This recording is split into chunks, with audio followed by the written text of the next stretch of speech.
typically shade lanceolate shaped. On some cocci are in chains. ঠিক আছে?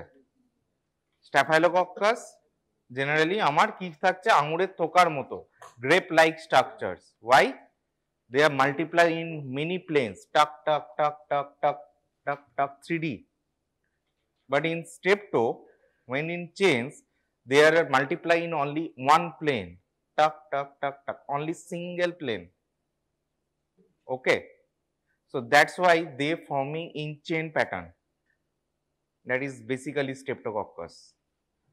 Streptococcus এর কি important? সবকিছু important. কারণ streptococcus লাইফে আমরা খুব commonly encounter করি. Is an organism that's commonly found in everywhere. Skin infection, sore throat, fever. এর আগে একটা ক্লাসে আমি স্ট্রেপ্টোকক্কাসের কথা বলেছিলাম। কে বলবে? স্ট্রেপ্টোকক্কাসের এক্সাম্পলস এসেছিল, আজকে আবার সেগুলো আসবে। In which class?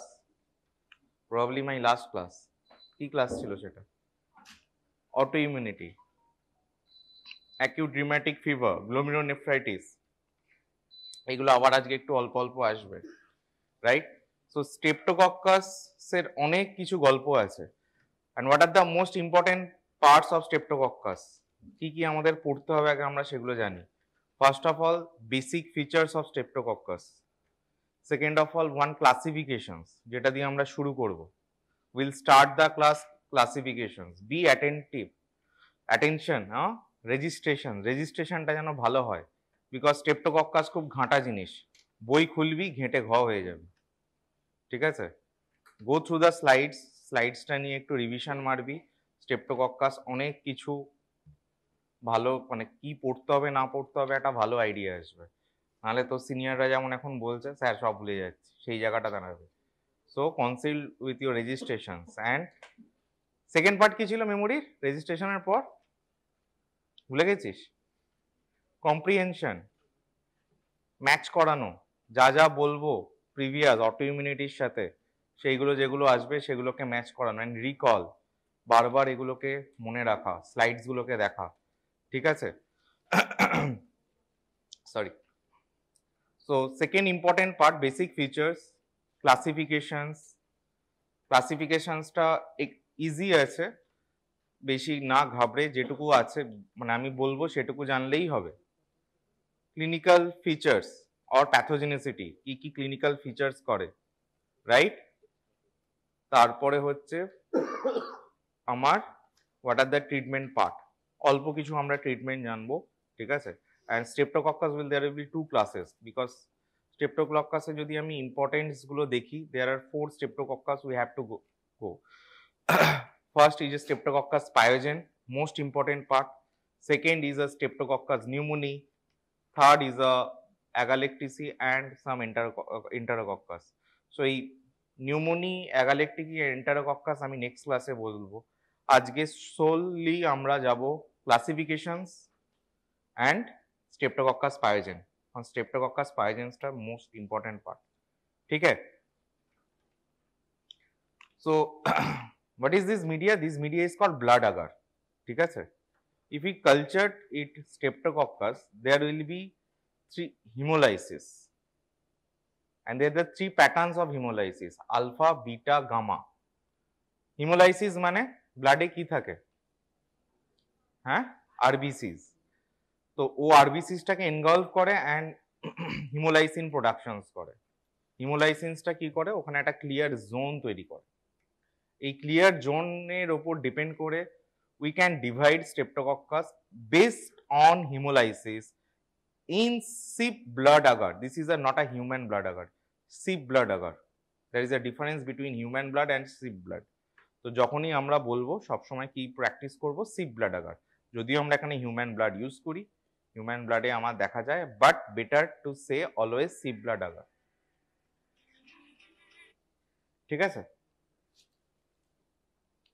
Based on hemolysis, we divided Streptococcus in 3 pattern. কি দেখা যাচ্ছে? একটা ক্লিয়ার দেখা যাচ্ছে ইয়েলো কালারে, তার পাশে আরেকটা আছে, তার পাশে আরেকটা আছে। First is a clear hemolysis, that is a beta, তার মধ্যে মোস্ট ইম্পর্টেন্ট একটা এক্সাম্পল আসছে স্ট্রেপ্টোকক্কাস পায়োজেন্স। পরেরটা কি আসছে?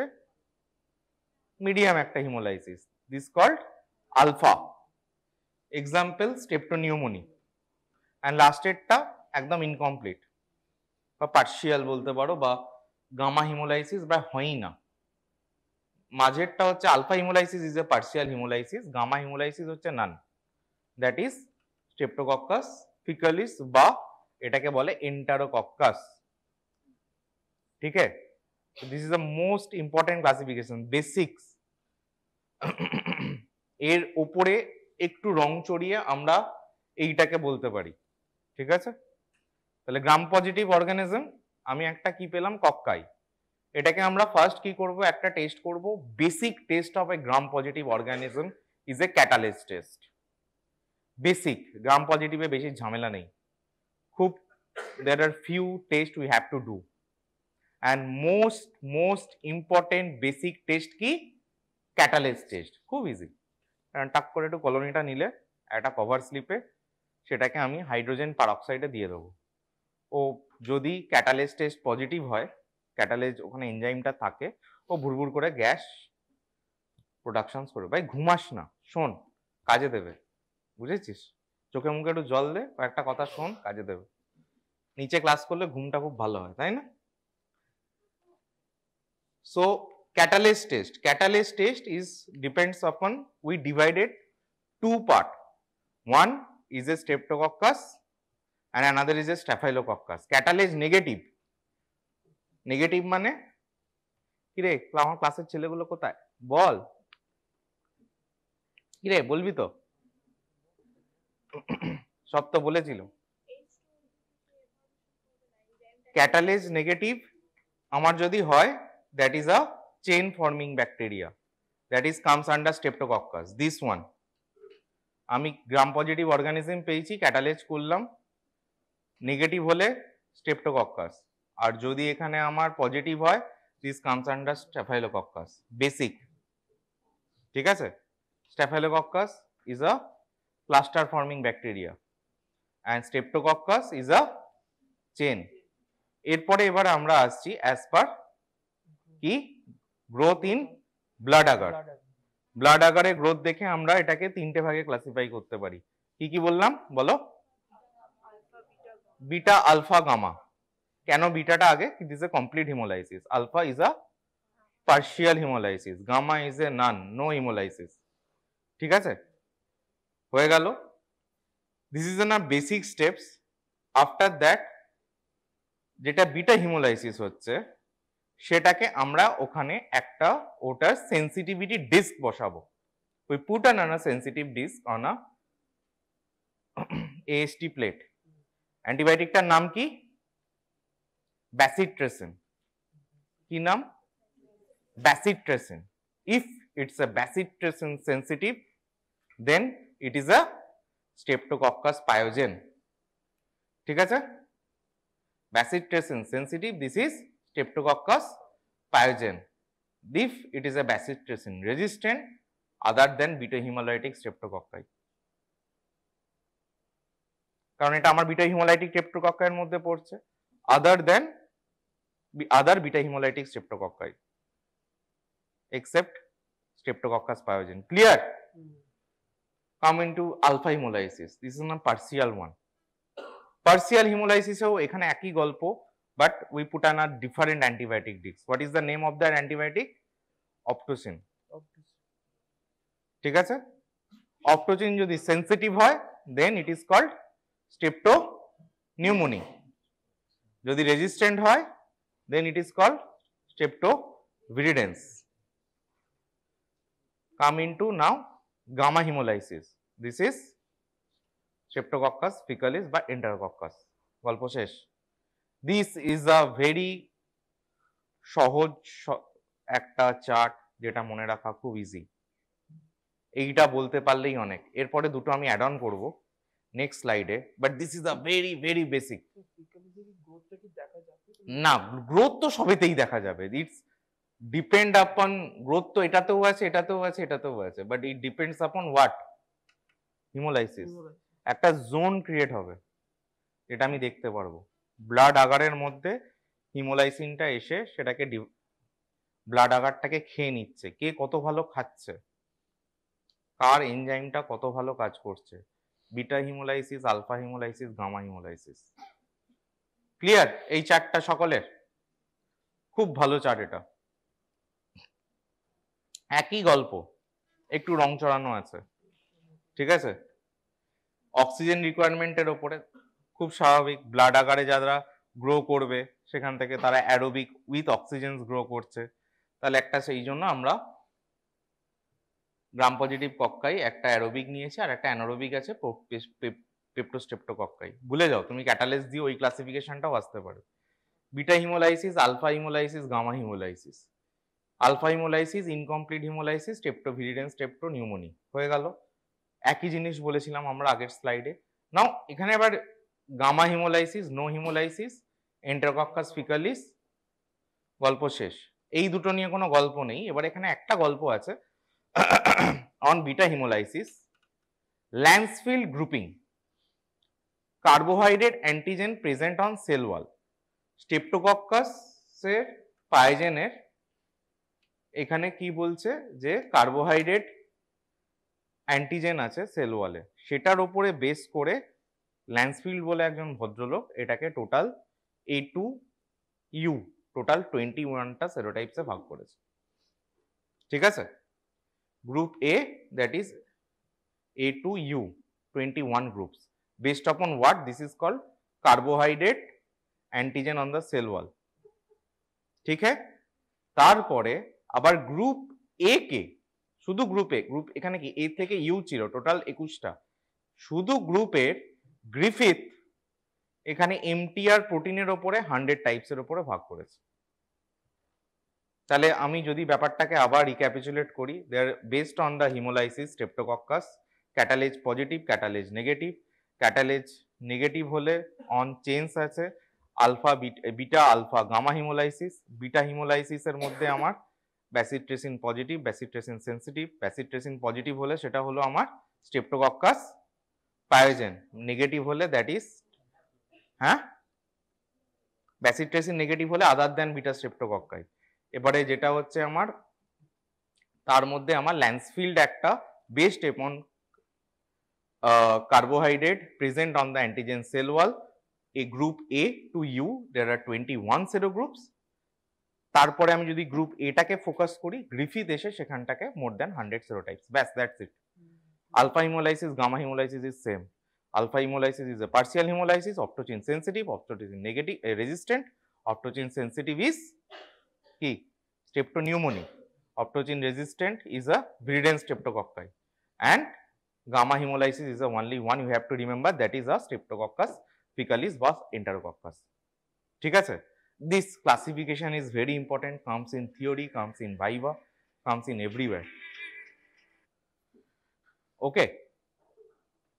ক্লিয়ার? এটা কিছু না বলতে পারলে আগেরটা বলতে পারলেও অনেক। এখানে দুটো এক্সট্রা খালি অ্যাড অন করা হয়েছে, একটা ল্যান্সফিল্ড, একটা Griffith. Now what are the most important streptococcus we have to go through? There are the 4 human streptococcal pathogen: pyogen, viridans, pneumococci, faecalis. We will go through only pyogens today.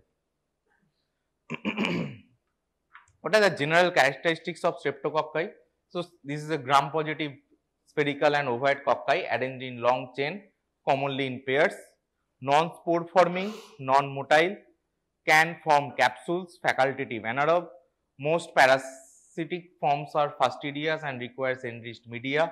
Small non-pigmented colonies sensitive to drying, heat and disinfectants. These are the basics of streptococci, covering all. ठीक है? Now we will focus on streptopyogens. Most serious streptococcal pathogen, it is a parasite and inhabited throat. It is a parasite mean a misnomer word here. It is a bacteria. Parasite মানে এ generally Parasite কি করে, আমাদের শরীরে একটা ইনহেবিটেট করে তার থেকে সে কি করে, সে নিউট্রিয়েন্টস নেয়, রাইট? সো বেসিক্যালি স্ট্রেপ্টোকক্কাস অনেক সময় আমাদের শরীরে এখানে কমেন্সেলস হিসাবে থাকে, right? That's why we used as a misnomer. It is a bacteria, so don't confuse.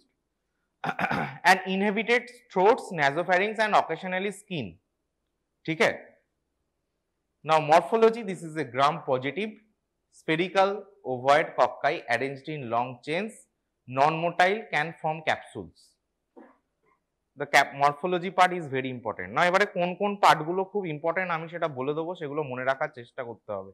Because when you have a sore throat labdi, when you have a skin infections labdi, you have to put it down. যখন তুমি গ্রামস্টেনে features লিখবে মরফোলজিটা লিখতে হবে, right? এইটা তখন জানতে হবে। কারণ ল্যাবডাই গুলো আস্তে আস্তে যখন বলবো কিভাবে মনে রাখবে ল্যাবডাই, সবাই বলে বাবা এত কিছু মনে রাখা যায় না, বাট তুমি যদি একটু জিনিসটা বোঝো জানো ল্যাবডাই মনে রাখা খুবই easy. So this are the gram positive cocci in chains, ঠিক আছে? অল আর দ্য কক্কাই, দেখো এখানে চেন ফরমেশনে আছে। And what are the cultural characteristics, ঠিক আছে? আগেরটা আমরা মরফোলজি পেলাম, that is a gram stain morphology. This is a cultural characteristics. Facultative anaerobe, facultative anaerobe মানে these can grow in oxygen, but also if a anaerobic condition they can grow. Best growth achieved at pH at 7.4 and temperature 37 degree. Required enriched media. Colonies are around 1 millimeter in diameter, surrounded by a zone of clear hemolysis. Semi-transparent, vary in appearance. So this is another important slide for describing colony character. তোমার ল্যাবডাই লিখতে হলে এই কথাগুলো colony ক্যারেক্টারে লিখতে হবে। তুমি যদি পুরো স্লাইডসটা আমরা যদি ধরে যাই, end of the day, sorry end of the day না, end of the slides, end of the class, you can write down the streptococcus lab die you is in your own. তাহলে দিস ইজ ফ্যাকাল্টেটিভ অ্যানারোব, ভুলে যাও, সব pH ভুলে যাও। Required enriched media for growth. Enriched media হচ্ছে আমার একটা কি ব্লাড আগার, রাইট, বা sheep blood agar. Colonies are around 1 millimeter diameter, clear hemolysis. What are the most important part of this slide? Important point. Facultative anaerobe, required enriched media, clear hemolysis, 1 millimeter diameter, semi-transparent in vary appearance. This is the clear hemolysis descriptions. Now the virulence factors. Virulence factors আমরা যখন ব্যাকটেরিওলজির basics পড়েছিলাম তখন অনেক কিছু শুনেছিলাম। These are the virulence factors. এখানে সেগুলোই দেওয়া আছে, enzymes and toxins. What are the enzymes? Streptokinase, Steigen's fibrin clots, hyaluronidase, DNase, hydrolyzed DNA. Hyaluronidase break down the connective tissue, and the toxins, streptolysins, that is hemolysin, streptolysins and streptolysin S both cause cell and tissue injury. Erythrogenic toxins, that is pyrogenic, induce fever and typical red rash. And there are some super antigens, strong monocytes and lymphocyte stimulants cause release of tissue necrotic factor. So these are the virulence factors of Streptococcus pyogenes. You have to also remember it, কারণ Streptococcus এর virulence factor লিখতে বলা হয়, একটা 2 number add on করে দেওয়া হলো। বেশি দেখবে বইয়ে প্রচুর কিছু লেখা আছে, ব্যাস দ্যাটস ইট, অল্প কিছু। There are some enzymes. What are the enzymes? Streptokinase, hyaluronidase, DNase. What are the toxins? Streptolysins, erythrogenic toxins and super antigens. That's it. Now pathogenesis. Pathogenesis মানে সে কিভাবে আমার শরীরে ইনফেকশনস করছে। So first of all, this is in human, only humans are the reservoirs. কোনো এটা আমাদের অ্যানিমালসরা carry করে না। In apparent carriers, visible carriers of toxins and enzymes, transmission is through contacts, droplets, via foods, fomites. Portal of entry is generally through skins or via pharynx. Children are predominantly group are affected for cutaneous and throat infections. Systemic infections and progressive disease may occur if untreated. Normally একটা skin infection দিয়ে শুরু হলো, কিন্তু আমরা যদি সেটাকে চিকিৎসা না করি, দ্যাট ক্যান মে ফ্যাটাল, সেটা আমার সিস্টেমিক ইনফেকশনস করতে পারে, রাইট? অ্যান্ড নাও আমরা যদি ক্লিনিক্যাল ম্যানিফেস্টেশনসটাকে একটু ক্লাসিফাই করি, what are the clinical manifestations? Suppurative disease, non suppurative disease. What is the meaning of suppurative? Pass forming, right, যেখানে আমার পাস ফর্মেশনস হবে, that is the respiratory tract infections বা lobar pneumonia, skin and soft tissue infections, genital infections. These are all coming, all the infections with pus, carrying pus, ওখানে pus formations হবে, more আর neutrophils are activated.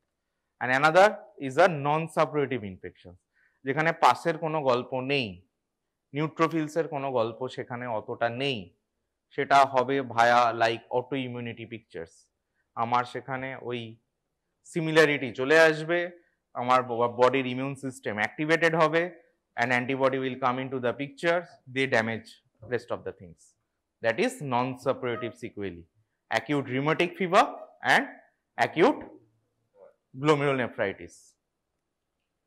Now first we will go through the respiratory tract infections. Primary site throat, adherence by Pilli, Streptococcus, আর কি হতে পারে, tonsillitis, pharyngitis, otitis media. Otitis media মানে কানের আমাদের ইয়ার infections হয়, might be ASOM, might be CSOM, typical streptococcal pneumonia, lobar pneumonia, and throat infections, that sequelae of acute rheumatic fever. Throat infections প্রথমে আমাদের adherence হয়, তারপরে আমার অ্যাকিউট রিউমেটিক ফিভার ওখান থেকে হয়। So this are the all, আর যে কোনো কিছু হতে পারে স্টেপ্টোকক্কাস, গলা ব্যথা, ঢোক গিলতে গেলে লাগছে, but peoples are generally misdiagnose with a viral fever, ওই জন্য সবসময় একটা অ্যাজিথ্রোমাইসিন দিয়ে দেয়। তো স্টেপ্টোকক্কাস ইনফেকশনস, স্টেপ্টোকক্কাল ইনফেকশনস যখন আমার একটা ফ্যারিঞ্জাইটিস নিয়ে আসবে, তার যা গলা ব্যথা হবে, একদম টনসিলাইটিস মারাত্মক রকমের, একদম রেডিশ হয়ে যাবে। I have will see some pictures, ঠিক আছে। কিন্তু এটা যদি ভাইরাল ফিভারের একটা যদি ফ্যারিঞ্জাইটিস হয় বা একটা টনসিলাইটিস হয়, ভাইরাল আর also are born to infect upper respiratory tract, সেখানে কিন্তু ব্যাপারটা অনেক মাইল্ড হবে, একটা জেনারেলাইজড একটা পিকচার্স হবে, একটা ম্যালেজ থাকবে। So if you are clinically more sound, you can differentiate a viral throat infections, upper respiratory tract infections. These are all the comes under tonsillitis, pharyngitis, otitis media comes under upper respiratory tract infections, right? কিন্তু তোমার যদি একটা streptococcal infections হয়, একটা tonsillitis হয়, that is will be very bad. মানে তার toxicity, মানে তার লুকস, পেশেন্টের কমপ্লেন অনেক অনেক বেশি। উইদাউট অ্যান্টিবায়োটিক সাবসাইডস করবে না, খুব ভালো অ্যান্টিবায়োটিক দিলে তবেই সাবসাইডস করে, পেনিসিলিন গ্রুপ অফ অ্যান্টিবায়োটিক দিলে তবেই সাবসাইডস করে। Okay, skin and soft tissue infection, cellulitis, untreated cellulitis can cause septicemia. What is septicemia? Infections in blood. In sepsis, there are classical sepsis definitions is lactate more than 2, there is a some organ involvement, ঠিক আছে, any cut off, মানে creatinine তার বেড়ে যেতে পারে, তার liver issue হতে পারে, তার নার্ভ ইস্যু হতে পারে, and blood pressure, systole A map of the systolic blood pressure more less than 90 or MAP is less than 65. So these are the definitions of sepsis. Sepsis মানে একটা হচ্ছে ব্লাডে organised infections হচ্ছে, ঠিক আছে, the infections in blood, right? You will go through the term in your future in many classes, sepsis, sepsis, sepsis. But sepsis হলো definitions wise এইটা। Why lactate is high? কে বলবে?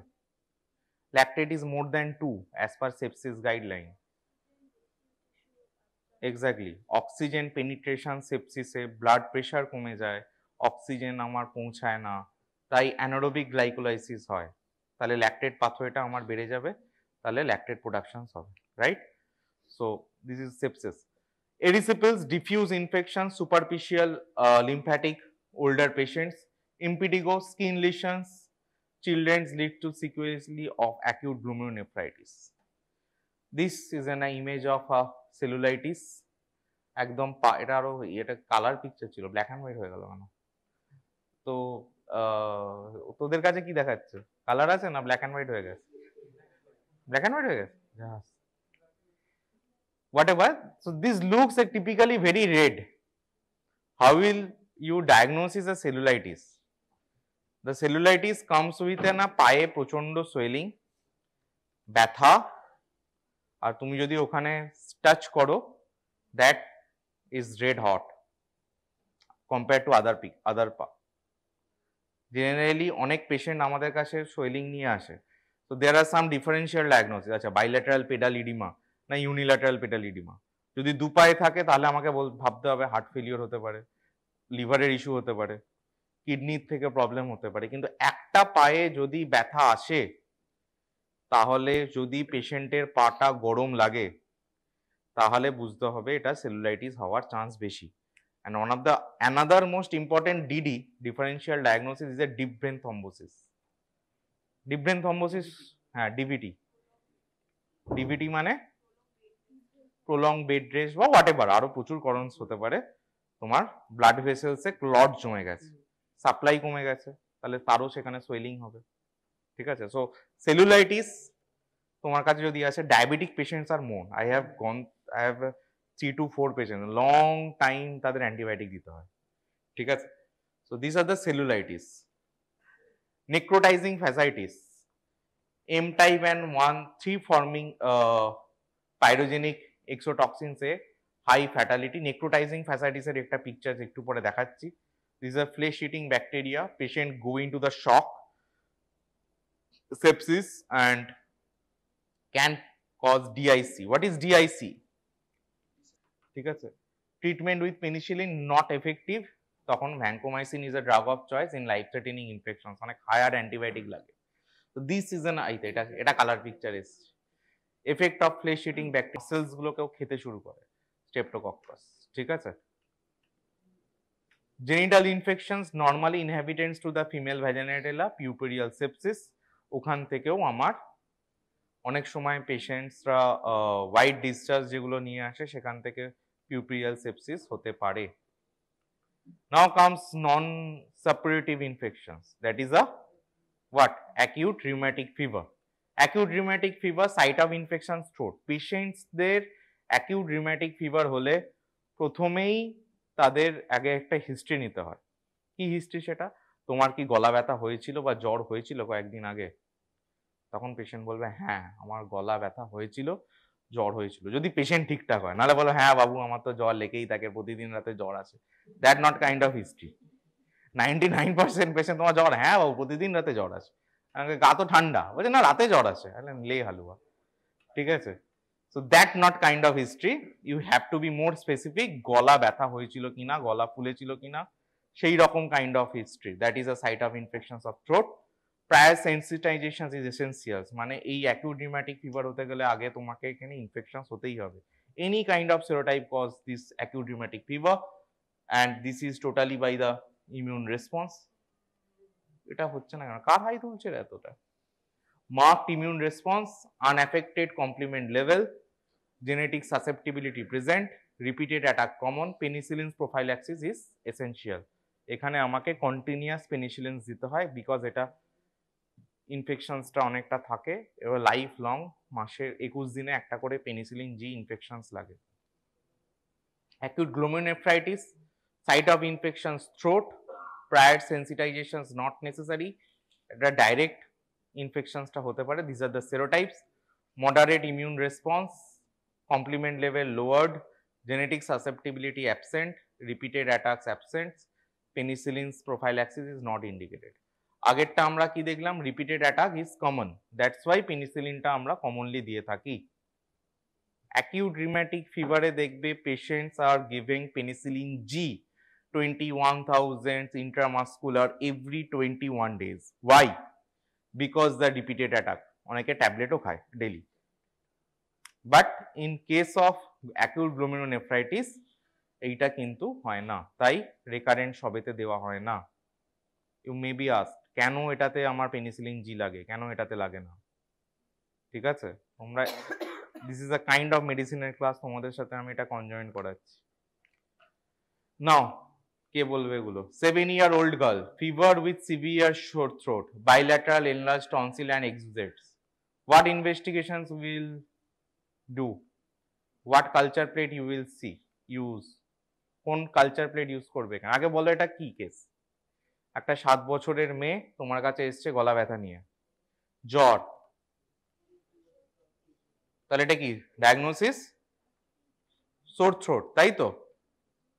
Tonsillitis and exudate, tonsillitis বা sore throat বা upper respiratory infection, whatever you will see. তাহলে কি করবে এটা? কি ইনভেস্টিগেশনস পাঠাবে? আরে কি পাঠাবো বল?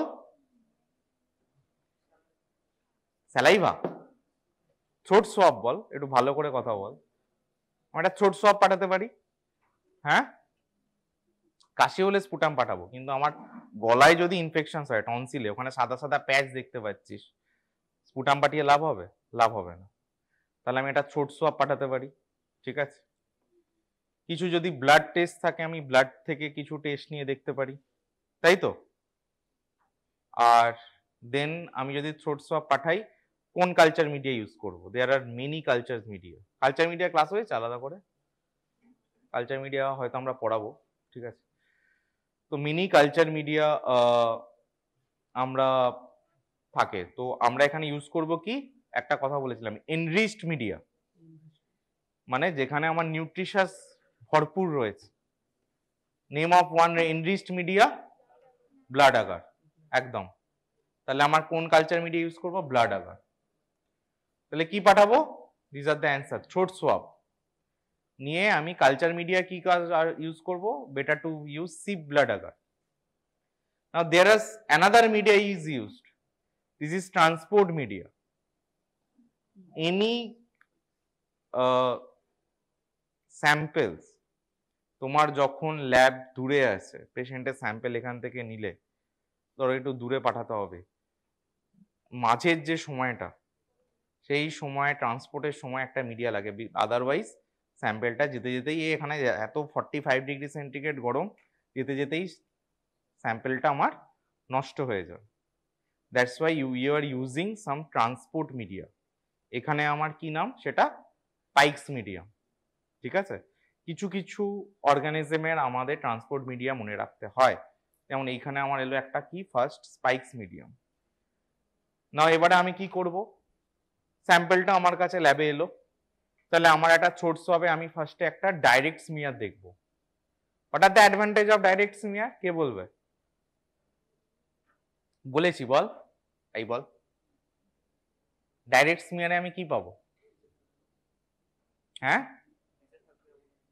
ডাইরেক্ট স্মিয়ারটা দেখবো কেন? অ্যাডভান্টেজটা কোথায়? আমি তো এসে আগে ওটাকে তো ফার্স্ট হলো দুস, আমি ওটাকে আগে ব্লাড আগারে ওটাকে ঘষে দেবো থ্রোট সোয়াবটা, পরের দিন দেখবো আরো ভালো কলোনি আসবে। সঙ্গে সঙ্গে কেন দেখবো? ডাইরেক্ট স্মিয়ারে গ্রাম স্টেন কেন করবো? What is the advantage? কি রে, ক্লাসে বলেছিলাম তো, বল। হ্যাঁ, কিছুই শুনিস না। সেন্সিটিভিটি, কি সেন্সিটিভিটি? সেন্সিটিভিটি না, বল অর্গানিজমটা আইডেন্টিফাই করতে পারবো, তাই ডাইরেক্টলি আমি ওটা জানতে পারবো। ডে 0-তে যখন আমার স্যাম্পেলটা ল্যাবে আসছে, right, first we have to do a direct smear of the gram stain. কেন? তার কারণটা এটাই, আমার গ্রাম স্টেন করতে hardly it will take up 4 to 5 minutes and culture need time. একদিন লাগবে অর্গানিজম, তার পরের দিন লাগবে তার সেন্সিটিভিটি। তাহলে আমি প্রথমেই যদি একটা ডাইরেক্ট স্মিয়ার করি, তাহলে আমি যদি সেখানেই কতগুলো অর্গানিজম পেয়ে যাই, কক্কাই গ্রোথ রয়েছে, কিছু তো থাকবে রে অর্গানিজমস, সেটাই তো গ্রো করবে কালচারে, আরো বেশি করে পাবো। বেসিক ফান্ডাটা তো তাই। তাহলে আমার যদি একটা ডাইরেক্ট স্যাম্পেল আসে, সেই স্যাম্পেলটাকে যদি আমি স্টেন করে দেখি, তাহলে সেখানে যদি আমি কিছু ইনফরমেশন পাই, তাহলে সেটা আমার কাজে লাগবে না লাগবে না? লাগবে। তাহলে আমি ওখানেই পেয়ে গেলাম, আমার এটা তো কক্কাই আছে ইন চেঞ্জ, তাহলে এটা তাহলে আমার 90% একটা throat infections cocci in chain, যদি একটা direct smear if you found a chain in বল gram positive cocci in chain, তাহলে ইট ইজ এ কি, হোয়াট, স্ট্রেপ্টোকক্কাস। নেই, অ্যান্টিবায়োটিক দিয়ে দাও প্রথম দিনেই, তারপরে তোর সিপ ব্লাড আকারে এলো, তোর হিমোলাইসিস হলো হলো না, তুই পরের দিন দেখবি। and this is the how you fasten your diagnosis, your treatment. একটা ভালো স্ট্রেপ্টোকক্কাসের কভারেজের একটা অ্যান্টিবায়োটিক দিয়ে দিলি, তোর মনে হলো এটা ভাইরাল ইনফেকশনস না ব্যাকটেরিয়াল ইনফেকশনের সাথে কভার করতে পারলি। পেলে তো ডেফিনেটলি ব্যাকটেরিয়াল, না পেলে তাও অনেক সময় কম থাকলে নাও পেতে পারি। So these are the added advantage of the direct smear. ठीक है? Then you will put the throat swab to what? sieve blood agar. ওটাকে ইনকুলেট করলে পরের দিন ওটাকে তুমি দেখছো আচ্ছা ফাইন বিটা হিমোলাইসিস আছে না নেই, ডে 0 থেকে day 1 after 24 hours. Is it clear সকলের কাছে? তাহলে আমার কাছে একটা স্যাম্পেল এলে এইভাবে প্রসেস হয়, এইগুলো মনে রাখলেই তোমরা কি করতে পারবে, ল্যাবডাই লিখতে পারবে। তারপরে আরো আমি বাকি জিনিসগুলো করতে পারি, rapid diagnostic kits with antisera, bacitracin sensitive, ASO titre, anti DNase B. These are the specific for test for streptococcus.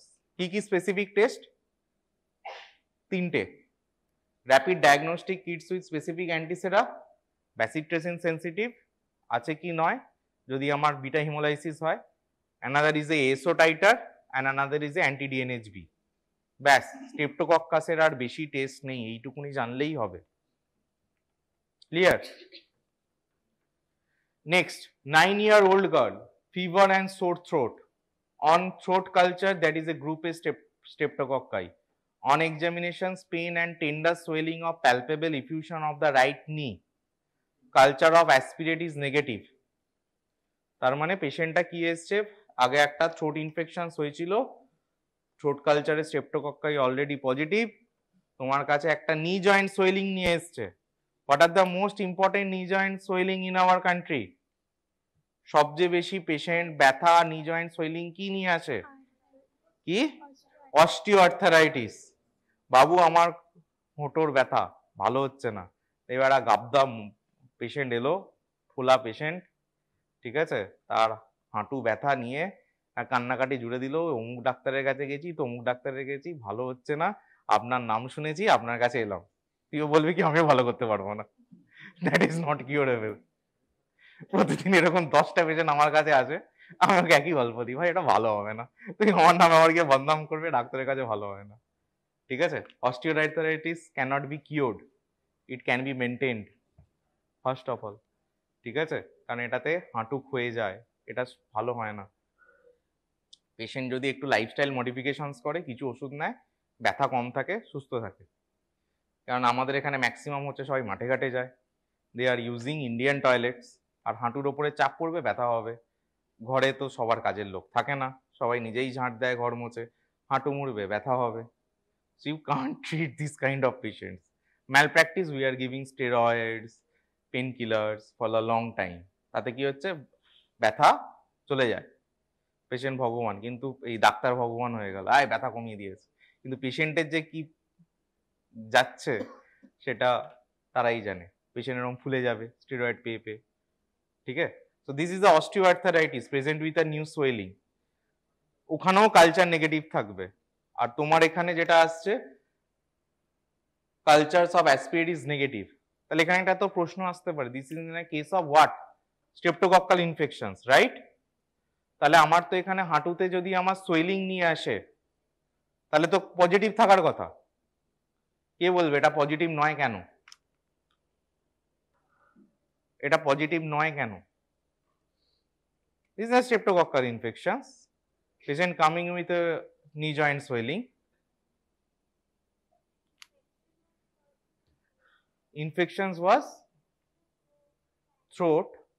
ঠিক আছে, তাহলে আমার তো পায়ে তো ইনফেকশনস নিয়ে এসছে। Secondary what? বল, ঠিক বলছি, secondary what? Secondary what? Secondary to our immune system. Throat infection is gone. ইনফেকশনের গল্প নেই, যা করছে এবারে ইমিউন সিস্টেম করছে। Immune system comes into the picture. Immune system তোর ওখানে এসে ওখানকার অ্যান্টিবডির এগেনস্টে অ্যান্টিবডিটা এসে তোর নি জয়েন্টের ওপরে কাজ করছে, নিয়ে সোয়েলিং হচ্ছে। That is A inflammatory response, that is A not a infection. You might get a high CRP on these patients, but একটা জিনিস মনে রাখো, ESR and CRP এইগুলো যদি আমার বেড়ে থাকে, that might be increased in a Inflammatory case, that might be increase on infections. So there is no scene of infections.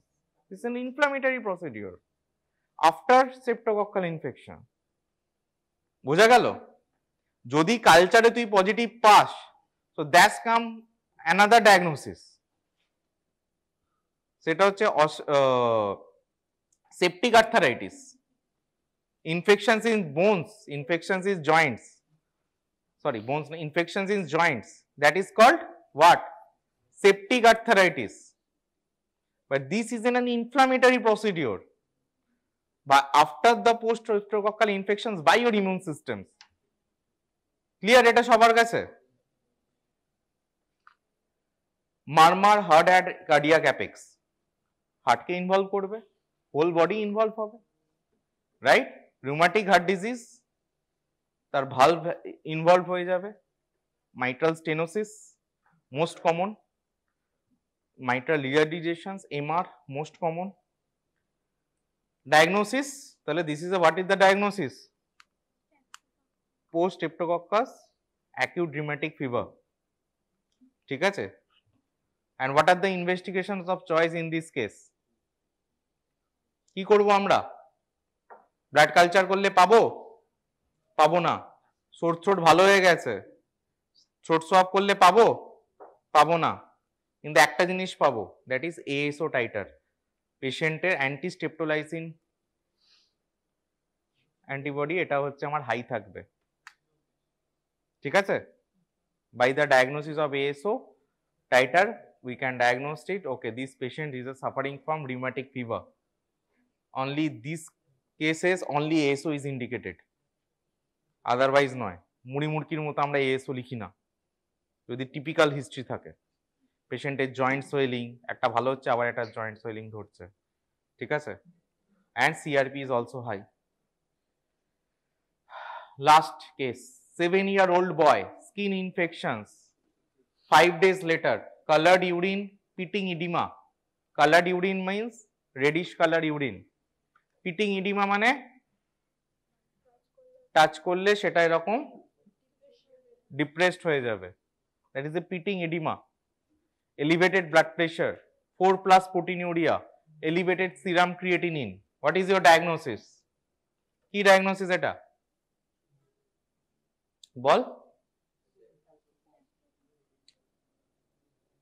সবই streptococcus. What is a typical? This is a typical case. Patient having a history of a fever, so through skin infections, streptococcal infections, and exactly post streptococcal glomerulonephritis, ঠিক আছে? And as well as infects the kidney. কিডনির কি কি জিনিস পাচ্ছি আমরা এখানে? হ্যাঁ, কি কি পাচ্ছি? ক্রিয়েটিনিন বেশি, অ্যালবুম প্রোটিন বেরোচ্ছে, তাই তো? আর ব্লাড প্রেশারও বেড়ে গেছে। ক্রিয়েটিনিন অ্যাফেক্টেড হলে ব্লাড প্রেশারও বেড়ে যায়, right? Now these are your autoimmunity parts comes, ঠিক আছে? স্ট্রেপ্টোকক্কাসের কি কি সিমিলারিটি আছে? Human synovial fluid, capsular hyaluronic acid, streptococcus hyaluronic অ্যাসিডের সাথে human synovial fluid, that's why cause arthritis. Cell wall proteins, myocardium, that's all called rheumatic heart disease. Group A carbohydrate এর সাথে cardiac valve, that's all called valve disorders. Vascular intima and skin antigens. So these are all are the similarities of Streptococcus pyogenes. Now basic lab diagnosis. Already we diagnosed all the tests. তাহলে আমরা পরপর কি দিয়ে যাব? তাহলে আমার কাছে একটা যদি সোর থ্রোট পেশেন্ট আসে, তাহলে আমি যদি তার ল্যাব ডায়াগনোসিস ফার্স্টে বা যে কোনো একটা যদি হয়, তাহলে first we will write down all the clinical features. যে কোনো ল্যাব ডায়াগনোসিস লিখতে গেলে ফার্স্ট পয়েন্ট কি থাকবে? Clinical features. Patient having a history of fever, throat pain, অমুক তমুক। তোর কাছে যদি আজকে একটা রিউমাটিক ফিভারের আমি ল্যাব ডায়াগনোসিস বলি, তাহলে একই গল্প আসবে। যা যা ফিচার্স গুলো আছে দেখবি বলেই দেবে, ওই যে যেমন আগের কোশ্চেন্স গুলো থাকলো। তাহলে these are the suggestive clinical symptoms. Then we'll send it to the another points comes specimen collections, কিভাবে স্পেসিমেন্সটাকে নেব। তাহলে আমি একটা স্টেরাইল লুপস নিয়ে আমি থ্রোট সোয়াব নিতে পারি, ঠিক আছে, বা আদার্স কোনো যদি স্পেসিমেন্স থাকে সেগুলো নিতে পারি, right? Second part is after specimen collections, we have to send it. Then comes into picture what? Transport media. এখানে ট্রান্সপোর্ট মিডিয়ামের নাম কি? পাইকস মিডিয়াম। ট্রান্সপোর্ট মিডিয়ামের পর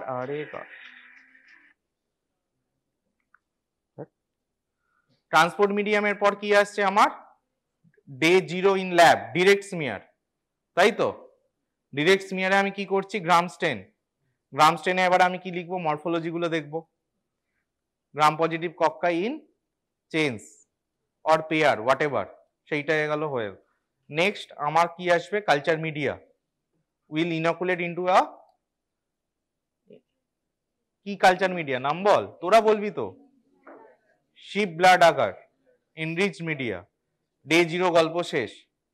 day 1 then will see what? Colony morphology in the blood agar, right?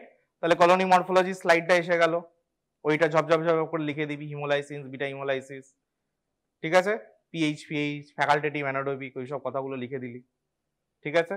After that you will do what? Do some tests, some special test. স্ট্রেপ্টোকক্কাসের ক্ষেত্রে আমি কি করব? ফার্স্ট কি বসাবো? ব্যাসিট্রেসিন। ব্যাসিট্রেসিন কি হবে? পজিটিভ, সেন্সিটিভ বা positive whatever. First is a bacitracin sensitive. আরো দুটো টেস্টের নাম বলেছি, ASO titre. ASO titer come from blood, no relations with culture media. It is a separate test. তাহলে ওটা ASO titer, PIOAR টেস্ট, ঠিক আছে, and anti DNase antibody, ঠিক আছে। তাহলে anti DNase antibody, PIOAR test, এইগুলো আমরা করব, ঠিক আছে। and after that we will go for sensitivity. anti DNase antibody also come with blood test, ঠিক আছে। ও হ্যাঁ, most another important test, catalase test, ভুলেই গেছি। ব্লাড আগার, বিটা হিমোলাইসিস দেখলি, first you will do catalase test, তারপরে bacitracin আসছে। Catalase test কি হবে? নেগেটিভ। কে পজিটিভ বল? নেগেটিভ, ঠিক আছে। তাহলে gram stain diagnosis suggested by findings of the gram positive bacteria cocci in chain culture, the organism culture or blood agar and added bacitracin antibiotic disc to show beta haemolysis colony and sensitive. Catalase test, this is a catalase, এই যে আমি নিলাম, a positive result is rapid evolutions of the oxygen within 5 to 10 seconds. একটু টুক করে নিয়ে এখানে ফেলে দিলাম, বুড়বুড় করে আমার কি বেরোবে? অক্সিজেন পাবো। H2O2 ভেঙে কি করবে? জল আর অক্সিজেন দেবে, ঠিক আছে। Catalase test, bubbles, negative result is no bubbles, positive result with bubbles, ঠিক আছে। একই কথা লেখা আছে। স্পেসিমেন্স, স্মিয়ার, তাহলে কালেকশনস, স্মিয়ারে আমি গ্রাম স্টেন ডাইরেক্ট স্মিয়ার দেখছি, কালচার করছি, টিপিক্যাল কলোনি মরফোলজিটা আমি ডেসক্রাইব করব, কেমন দেখতে, 1 মিলিমিটার অমুক টমুক। তারপরে bacitracin test, give positive test, PIR test করব, that is positive test. Antigen detection test, direct আমি অ্যান্টিজেন ডিটেকশনস করতে পারি, this are the 60 to 90% sensitive, and there are serology test. Serology টেস্টের মধ্যে আমার আসছে কি? ASO titre. সেরোলজি মানে আমি অ্যান্টিবডি দেখছি, ঠিক আছে, যে একটা স্ট্রেপ্টোকক্কাল ইনফেকশনস হয়ে গেছে, তার এগেনস্টে শরীরে আমার অ্যান্টিবডি প্রোডাকশনস তৈরি হয়েছে, সেই অ্যান্টিবডিটাকে আমি ডিটেক্ট করছি। Antistreptolysins mainly in respiratory disease, rise in titer of antibodies to many group A streptococcal antigen can be estimated. This is a ASO titer more than 250 units indicate a recent or repeated infections and found mostly in rheumatic fever individuals. Anti-DNase আর anti-hyaluronidase mainly in skin infections, এগুলো আমরা skin ইনফেকশনসে পাই, এগুলো আমার সেরোলজির মধ্যে আসছে, right. তাহলে ল্যাবডাই এলে পারবি লিখতে? এইভাবেই লিখতে হবে, is a very easy if you remember on this pattern. Treatment যেটা বললাম, পায়োজেন্স ট্রিটেড উইথ পেনিসিলিনস, আর if it is allergic to penicillin, you can give erythromycin, that is azithromycin. Preventions, already we have discussed it, long term penicillin prophylaxis because it is in a repeated infections. Chalo, thank you. বোঝা গেছে মোটামুটি যেটা বললাম? Go through the slides, স্লাইডসটা মোটামুটি পরপর পরপর পরপর হয়েছে। Now we are going to discuss about the iodine and its role, daily requirement of iodine, how we get iodine, drugs containing iodine, iodine deficiency, and effect of iodine excess, and using iodine in clinical practice. This is a more or less PSM topic. Huh? Yes. PSM start হয়েছে দাদা? Huh? Okay, quickly. So iodine is the safest of all trace element. Only trace element that can be ingested safely in amounts up to 1 lakh times the RDA. So there is a one RDA, that is recommended daily allowance, which is about 100 to 200 microgram per day. You can take very huge amount of iodine without any excess, without any side effect. Okay. So normal thyroid contains 3 to 20 milligram of iodine. 100% dependency on dietary iodine or iodide ingestion. Okay. So the source of iodine, which foods or food items? Salt is iodized salt. Then any foods, mainly seafoods, animal proteins. Okay. So what do you mean by iodization of the salt or iodized salt? Means একটা salt iodised হয়েছে না হয়নি কখন বলবে? কি criteria, মানে কতটা iodine থাকলে সেটাকে আয়োডাইজ সল্ট বলা হয়, তাই না? বলে না টাটার আয়োডাইজ সল্ট, কিছু তো একটা আছে, সেটা কি আছে, কতটা পরিমাণ? 30 milligram potassium iodide per KG of the salt. Per কেজিতে 30 মিলিগ্রাম থাকতে হবে, তার মানে it's around 30 parts per million. তোমরা পরে পড়বে what is parts per million. And 1 gram salt provides 30 microgram. Okay. Iodine absorbed from the small intestine as iodide. So iodine sources, iodine cannot be generated and thus full dependency on exogenous sources. Okay. Available foods are seafoods, bread, dairy products, iodized salt. The recommended minimum intake is 150 microgram per day. So this is the RD of iodine in normal adult. 30% taken up by thyroid and 70% excreted in urine. Okay. So what is the RD of iodine? Recommended daily allowance. For preschool children less than 6 years old is 90 microgram. Okay. In adults 150 microgram per day. For pregnant and breastfeeding women is 200 to 250 microgram per day. So the role of iodine, thyroid hormone synthesis and normal fetal brain development. Now coming to iodine deficiency. So iodine deficiency leads to development of goiter. Why there is goiter in iodine deficiency? What do you think?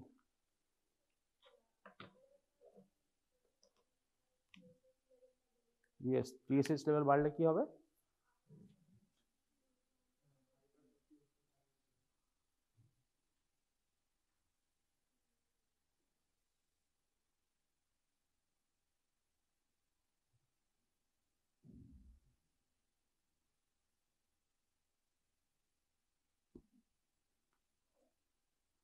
So this is hypothalamus, this is pituitary, this is thyroid.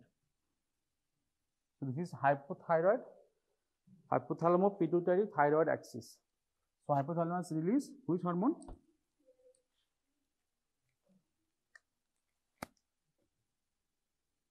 TRH, thyroid releasing hormone.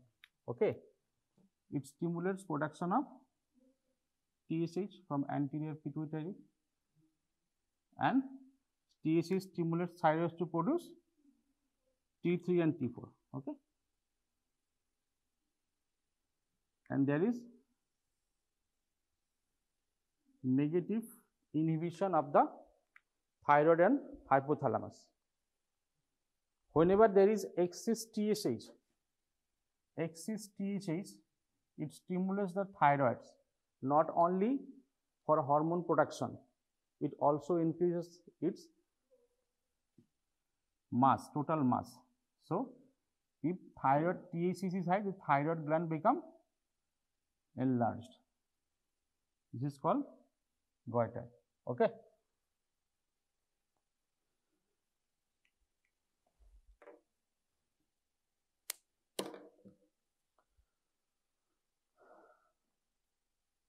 Iodine excess হলে কি হবে? Increase autoimmune thyroid disorders, iodine myxoedema, যেগুলো তো থাইরোটক্সিকোসিসে পড়বি। Source of iodine excess, কিভাবে iodine excess হতে পারে? Iodine prescribe by the doctor, অনেক সময় হাইপোথাইরয়েড পেশেন্টকে প্রেসক্রাইব করা হয়, ঠিক আছে। অ্যামিউডারন, নাম শুনেছিস? অ্যামিউডারন কি ওষুধ? কি which class of drug? It's an anti-arrhythmic drugs, না? ক্লাস 3 অ্যান্টি-অ্যারিথমিক, তাই তো? কিভাবে কাজ করে? It increases the action potential duration. আচ্ছা, যাই হোক, since amiodarone contains very high amount of iodine, so 200 milligram, this amiodarone contains about 275 milligram of iodine. So chronic ingestion of amiodarone leads to iodine excess, features of excess iodine. Okay, as oral or IV contrast, sometimes we require iodine as a medicine to treat iodine deficiency and sometimes to treat hyperthyroidism. How? Any role of iodine in hyperthyroidism treatment? আগের ক্লাসে বললাম তো, আয়োডিনের কোনো role আছে hyperthyroidism ট্রিটমেন্টে? Negative feedback কি?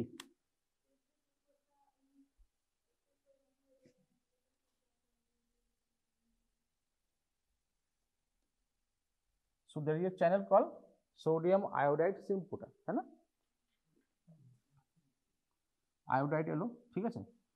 So whenever there is excess iodine inside the thyroid gland, it causes inhibition of this NIS as well as inhibition of TPO, thyroid peroxidase enzyme, ঠিক আছে? So excess iodine can inhibit sodium iodide symphoter and thyroid peroxidase enzyme, ঠিক আছে? তাহলে কি হবে? Suddenly access iodine যদি কোনো কারণে থাইরয়েড গ্ল্যান্ডের ভিতরে ঢুকে যায়, সেক্ষেত্রে sudden stoppage of T3 T4 production, ঠিক আছে? এই জন্য হাইপার থাইরয়েডিজম যে পেশেন্টগুলো থাকে, স্পেশালি গ্রেভস ডিজিজ, ওদেরকে very high amount of iodine দিয়ে অনেক সময় ট্রিটমেন্ট করা হয়, ঠিক আছে? To blocks thyroid hormone production. বোঝা গেল?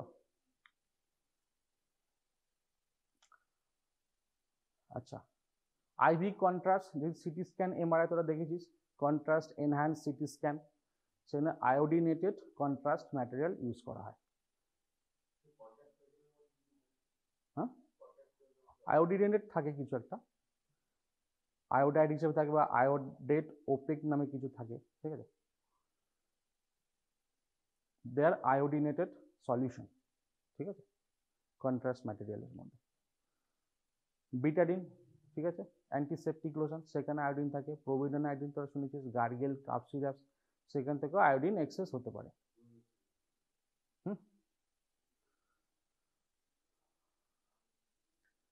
So thyroid is capable of concentrating more than 40 times iodine in follicular cells. So thyroid iodine transporter is NIS. NIS is regulated by TSH and organic iodide. So excess iodine can cause iodine blockage of iodine production, and excess TSH কি হবে? The excess TSH is a role of excess TSH in NIS. কোনো auto inhibition কিছু আছে? নেই। TSH যত বাড়বে এর activity তত বাড়বে, ঠিক আছে?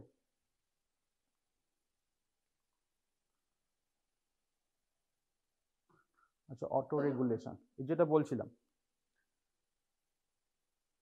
If intracellular iodide level is high, iodine trap is blocked. It is called acute old Chekhov effect. পড়েছিস না old Chekhov effect? নাকি ফার্স্ট টাইম শুনেছিস তো না? Old Chekhov effect. Later it can produce inhibit the organification, that is inhibition of thyroid peroxidase. It is called chronic old Chekhov effect. So high intrathyroidal iodine has inhibitory effect on hormone release and synthesis. ঠিক আছে?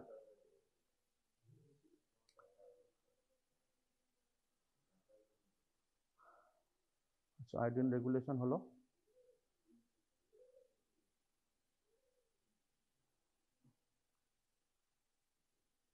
if thyroid gland has abnormalities, hypothyroidism as well as hyperthyroidism can occur. এটা একটু শুনে নে।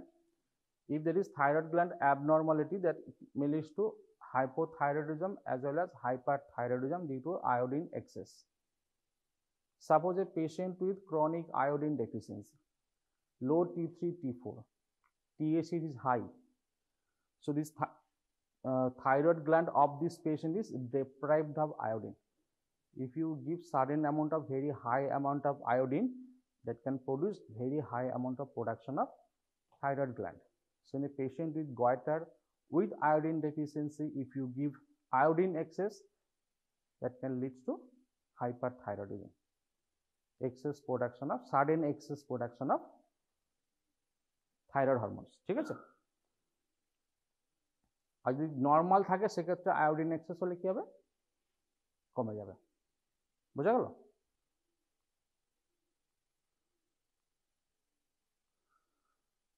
আচ্ছা, যেটা বলছিলাম, long standing iodine deficiency with autonomy, that leads to thyrotoxicosis. This is called Jod-Basedow phenomenon. দুটো জিনিস মনে রাখতে হবে, old Chekhov effect and another is Jod-Basedow phenomenon. এগুলো এক্সামে জিজ্ঞেস করে। ঠিক আছে? তাহলে old Chekhov effectটা কি?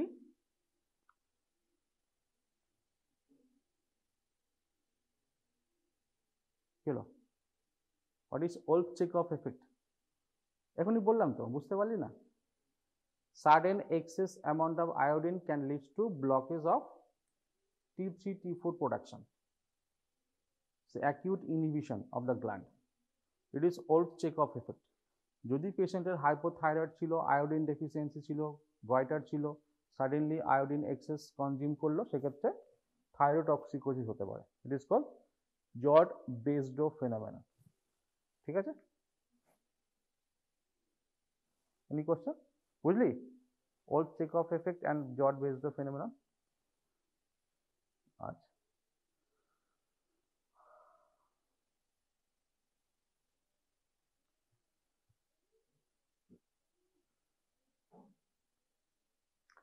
so Jod-Basedow phenomenon, excess iodine can enter due to autonomy, hyperthyroidism observed in pre-existing hyperthyroid disease process, Graves' disease, toxic multinuclear goiter and toxic adenoma.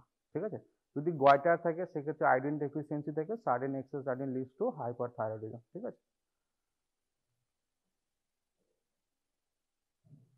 আচ্ছা, uses of iodine in clinical practice, যেটা বললাম, preparation availables of saturated solution of potassium iodide. ঠিক আছে? এটা ফার্মাতে তোরা পড়বি, SSKI, acute treatment of hyperthyroidism. ঠিক আছে? আদার কি আছে? Lugol's iodine, povidone iodine, iopanoic acid. ঠিক আছে? আচ্ছা, কোথায় কোথায় ইউজ করা হয় আয়োডিন? থাইরয়েড স্টর্ম ট্রিটমেন্টে, যেটা বললাম, তো acute blockage of thyroid hormone production, pre operative preparation prior two surgery. একটা পেশেন্ট হাইপারথাইরয়েডিজম নিয়ে এসছে, তাকে দুটো প্রিপেয়ার করতে হবে, পেশেন্টটাকে স্টেবল করতে হবে, কিন্তু অ্যান্টি থাইরয়েড ড্রাগস দিলে পেশেন্টটার কাজ হতে 15 দিন থেকে 1 মাস পর্যন্ত লাগতে পারে, তারপর পেশেন্টটা আস্তে আস্তে স্টেবল হবে। তুই চাইছিস 1 সপ্তাহের মধ্যে ওটি করাতে, সেক্ষেত্রে এই প্রিপারেশনগুলো দিলে suddenly thyroid hormone production block হবে। ঠিক আছে? তো হাইপারথাইরয়েডিজম পেশেন্ট যাদের থাকে সেক্ষেত্রে ইউজ করা হয়।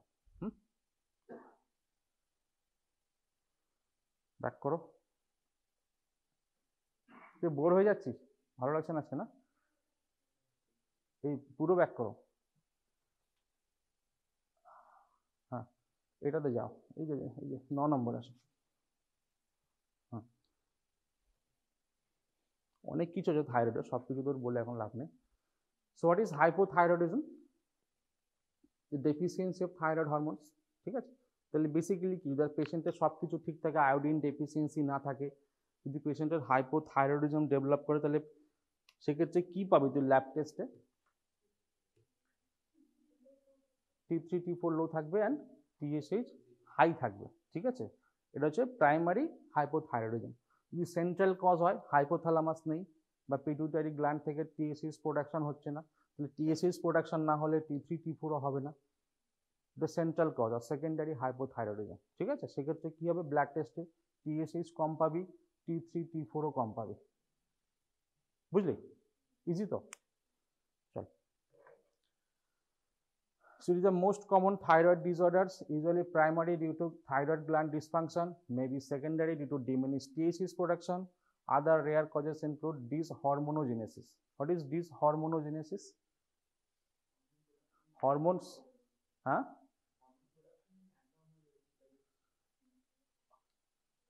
Okay, dyshormonogenesis.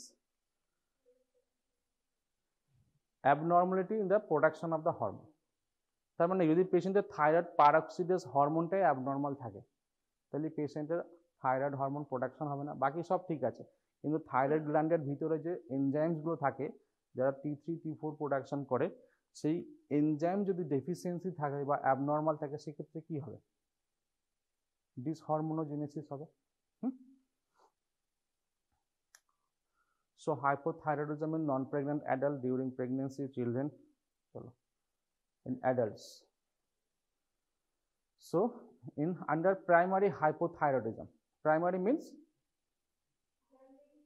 hypothalamus is okay, pituitary is also okay, but problem in thyroid gland. কি হবে, autoimmune thyroiditis, it is Hashimoto's thyroiditis, নাম শুনেছিস Hashimoto's thyroiditis? এক্ষেত্রে কি হয়, autoimmune কি হবে, there is production of anti-TPO antibody,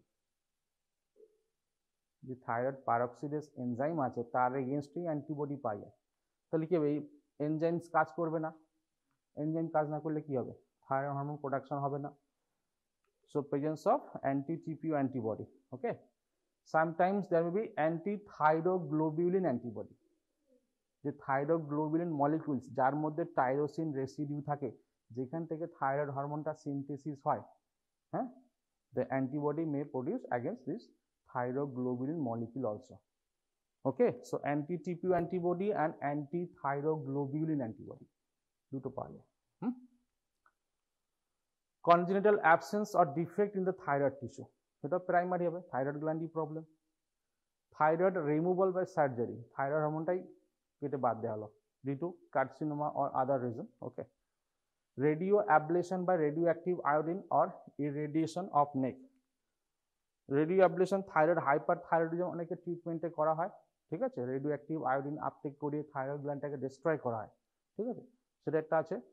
আর আছে যদি অন্য কোনো ক্যান্সার ছিল, হেড নেকে কোনো ক্যান্সার ছিল যার জন্য রেডিয়েশন দিতে হয়েছে, যার জন্য থাইরয়েড তো পাশাপাশি ছিল, সেক্ষেত্রে থাইরয়েড টিস্যু ডিস্ট্রয় হতে পারে, ওকে। So impaired synthesis of thyroid hormone due to iodine deficiency, congenital enzymatic defects, drugs mediated like thienamides, amiodarone and lithium, ঠিক আছে। থাইনামাইডস বলেছিলাম, থাইনামাইড থায়োসায়ানেটস কি করে এরা, they can inhibit this NIS, sodium iodide symporter, তাই তো, তাই বলেছিলাম তো। অ্যামিডারন কিভাবে করবে, অ্যামিডারন ইনডিউসড হাইপোথাইরয়েডিজম কেন হবে, ডিউ টু আয়োডিন এক্সেস। কি বললাম, একটা 200 মিলিগ্রাম অ্যামিডারনে 75 মিলিগ্রাম আয়োডিন থাকে, very high amount of iodine, ঠিক আছে। আয়োডিন এক্সেস হলে হাইপো হতে পারে, হাইপার হতে পারে, it depends on the thyroid status of the patient, okay. Lithium কি করবে, why lithium leads to hypothyroidism? Lithium competes with the sodium, lithium বেশি হলে আয়োডিন ট্রান্সপোর্টই হবে না, বুঝা গেল। ওই জন্য যারা বহুদিন যারা মেন্টাল ডিসঅর্ডার্স থাকে, যে সমস্ত পেশেন্টের বাইপোলার ডিসঅর্ডার্স থাকে, যারা লিথিয়াম খায়, তাদের কিন্তু হাইপোথাইরয়েডিজম হতে পারে। হলো কিরে, বুঝতে পারছিস কিছু? হ্যাঁ, চল। নাও সেকেন্ডারি হাইপোথাইরয়েডিজম কি বললাম, হাইপোথ্যালামিক কজ বা পিটুইটারি কজ, ঠিক আছে। হাইপোথ্যালামিক কজ কি হবে? Tumour, lymphoma, germinoma, glioma, infiltrative disorders like sarcoidosis, haemochromatosis and histiocytosis, ঠিক আছে। Hypopituitarism, pituitary dysfunction like Sheehan syndrome. What is Sheehan syndrome? এই নাম শুনেছিস তো, Sheehan syndrome না শুনিসনি? First time? আচ্ছা, Sheehan syndrome occurs due to acute infarction of the pituitary gland. Here, acute infarction of the pituitary gland. Pituitary গ্ল্যান্ডে যে blood supply ছিল যদি সেটাই কোনো কারণে বন্ধ হয়ে যায় বা সিভিয়ারলি ইম্পেয়ার হয়, তাহলে কি হবে? পিটুইটারি গ্ল্যান্ড বাঁচবে? বাঁচবে না। তো সাডেন এক্সেস হেমারেজ, সাডেনলি অনেক হেমারেজ হয়ে গেল, রোড ট্রাফিক অ্যাক্সিডেন্ট, অন্য কোনো কারণে প্রচুর বডি থেকে ব্লাড বেরিয়ে গেল, সাডেন হাইপোটেনশন হলো কোনো কারণে, হার্ট ফেলিওর হোক বা কিছু, কার্ডিওজেনিক শক হলো, সেই সব পেশেন্টের Sheehan syndrome পাওয়া যায়। আর কোথায় পাওয়া যায় কমনলি? আফটার ডেলিভারি যদি পিপিএইচ থাকে, পোস্ট পার্টাল হেমারেজ যদি থাকে, ঠিক আছে, সেক্ষেত্রে এক্সেস ব্লাড লস হওয়ার জন্য মায়ের কিন্তু পিটুইটারি গ্ল্যান্ডের ইনফাকশন হতে পারে। তাহলে সেই সমস্ত পেশেন্টরা কি হিস্ট্রি দেবে বলতো? আফটার ডেলিভারি কি হিস্ট্রি পাবি? পেশেন্ট কি কমপ্লেন করবে? হ্যাঁ, হেডেক থাকতে পারে, ও তো হয়ে গেল, ডেলিভারির সময় পিপিএইচ হলো, এক্সেস ব্লিড হলো, থাইরয়েড মানে পিটুইটারি ইনফাকশন হলো, পিটুইটারি ফাংশন কাজ করছে না, তাহলে নেক্সট ফিউ ডেজে কি কমপ্লেন হবে? ইয়েস বল। মিল্ক সিক্রেশন হবে না। কেন মিল্ক সিক্রেশন হবে না?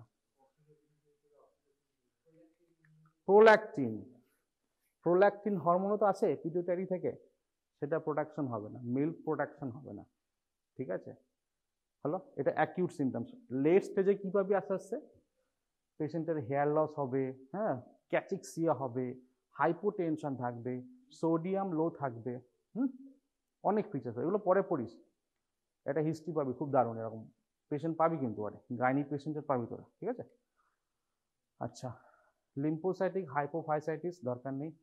পিটুইটারি টিউমার, যদি পিটুইটারি সার্জারি কিছু হয়ে থাকে, pituitary irradiation, again radiation due to other surrounding tissue cancer, হ্যাঁ, ব্রেন ক্যান্সার ছিল, ব্রেন টিউমার ছিল, রেডিয়েশন পেয়েছে, পিটুইটারি প্রবলেম হয়ে গেল, সেকেন্ডারি কজ হলো। So hypothalamic cause and pituitary cause. So hints for etiology of the hypothyroidism. একটা patient hypothyroid নিয়ে এলো, ঠিক আছে, TSH is 20, T3 T4 লো, তাহলে কি ভাবছি যেটা প্রাইমারি হাইপোথাইরয়েডিজম, ঠিক আছে। TSH লো, T3 T4 লো, সেক্ষেত্রে সেকেন্ডারি হাইপোথাইরয়েডিজম। আর কি হিস্ট্রি পেতে পারিস? একটা এজ অফ দ্য পেশেন্ট, যদি পেশেন্ট একদম চাইল্ডহুড হয়, খুব ছোট, 1 বছর 2 বছর বয়স, ঠিক আছে, তার হাইপোথাইরয়েডিজম হলো, কি ভাববি? ম্যালনিউট্রিশন হতে পারে। আজকাল আর ম্যালনিউট্রিশন তো হ্যাঁ হয়, কিন্তু আয়োডিন ডেফিসিয়েন্সি কি আজকাল অত কমন না। আয়োডিন ডেফিসিয়েন্সি যেটা ম্যালনিউট্রিশন না, হাইপোথাইরয়েডিজম কেন হবে? আয়োডিন ডেফিসিয়েন্সির জন্য, তাই না? এখন তো মোটামুটি সমস্ত খাবারে আয়োডিন পাওয়া যায়, আয়োডাইজ করে দিয়েছে, যত প্রসেস ফুড পাবি, সল্ট পাবি, ইভেন যে ওয়াটার, যে মিনারেল ওয়াটারগুলো সাপ্লাই, সেখানে আয়োডিন দেওয়া হয়, ঠিক আছে, ভেরি লো অ্যামাউন্টে। তাহলে এজ অফ দ্য পেশেন্ট যদি চাইল্ড হয়, তাহলে কি ভাববে? Congenital hypothyroidism, dyshormonogenesis, congenital deficiency of the thyroid gland, এগুলো ভাববি তো, ঠিক আছে। যদি ভেরি ওল্ড এজ হয়, 65 ইয়ার্স, 50 ইয়ার্স ওল্ড, সেক্ষেত্রে কি ভাববি? অনেক কিছু হতে পারে। কমনলি কি ভাববি? ক্যান্সার হতে পারে, থাইরয়েড ক্যান্সার হলো, পিটুইটারি ক্যান্সার হলো, অন্য কিছু হলো, সেটা থাকতে পারে, ঠিক আছে। মিডিল কি চাই? হতে পারে, দুটোই হতে পারে, ওটা ওটা আলাদা টপিক। হাইপো হয়, হাইপারও হয়, ঠিক আছে। Hypo is more common then hyper, ঠিক আছে। আচ্ছা, তাহলে এজ অফ দ্য পেশেন্ট দেখে মোটামুটি মিডিল এজেড হয়, মিডিল এজেড ওমেন যদি একটা হয়, ঠিক আছে, সেক্ষেত্রে তো হতে পারে। পেশেন্ট যদি এই হিস্ট্রি থাকে, মানে কোথায় বাড়ি আর কি, লোকেশন, কিভাবে, যদি হিমালয়ান বেল্ট একটা ছিল এক সময়, যেখানে আয়োডিন ডেফিসিয়েন্সি খুব ছিল, এখন তো সবকিছু আয়োডাইজ করে ফেলা ফলে আয়োডিন ডেফিসিয়েন্সি খুব কমন নয়, ঠিক আছে। আচ্ছা, প্রেজেন্স অফ গয়টার যদি হয়, গয়টার আছে তার সঙ্গে হাইপোথাইরয়েডিজম, কি ভাববি? একটা সিভিয়ার আয়োডিন ডেফিসিয়েন্সি হতে পারে, ঠিক আছে, থাইরয়েড ক্যান্সার হতে পারে, কোলয়েড গয়টার হতে পারে। অবস্টেটিক হিস্ট্রি যেটা বললাম, সি হ্যান্ড সিনড্রোম হতে পারে, ঠিক আছে। ড্রাগ হিস্ট্রি, অ্যামিডোরান খায় কিনা, লিথিয়াম খায় কিনা, সেগুলো জিজ্ঞেস করতে হবে। আদার হরমোনাল ডিজিজ, যদি অ্যাসোসিয়েটেড আদার ডিসঅর্ডার থাকে কিছু, এগুলো পরে আসবে, তোরা এখন বললে বুঝতে পারবে না, ঠিক আছে। and presence of other autoimmune disease like type 1 diabetes patient, a patient with type 1 diabetes, type 1 is usually autoimmune, ঠিক আছে। তো সেক্ষেত্রে তুই কি ভাববি? সেক্ষেত্রে হাইপোথাইরয়েডিজম থাকতে পারে, ঠিক আছে। অটোইমিউন ইজ অ্যান্টি টিপি অ্যান্টিবডি যেটা বললাম, অ্যান্টি থাইরোগ্লোবিন অ্যান্টিবডি, ঠিক আছে, সেক্ষেত্রে থাকতে পারে। টাইপ 1 এ গ্রেভস ডিজিজও থাকতে পারে, দুটো আলাদা, গ্রেভসটা আলাদা আর এখানে হাসিমোটোস কিন্তু আলাদা। গ্রেভসে হাইপার থাইরয়েডিজম হয় due to presence of thyroid stimulating antibody, ঠিক আছে। টিএসএইচ যে কাজটা করছে, যদি কোনো অ্যান্টিবডি আমাদের বডিতে আসে যে ঠিক টিএসএইচ এর মতো কাজ করছে, কি হবে? গয়টার হবে, থাইরয়েড হরমোন প্রোডাকশন এক্সেস হবে, থাইরোটক্সিকোসিস হবে, তাই তো।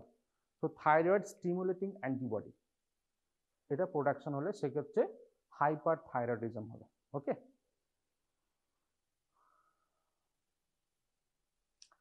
Now, what are the signs and symptoms in hypothyroidism?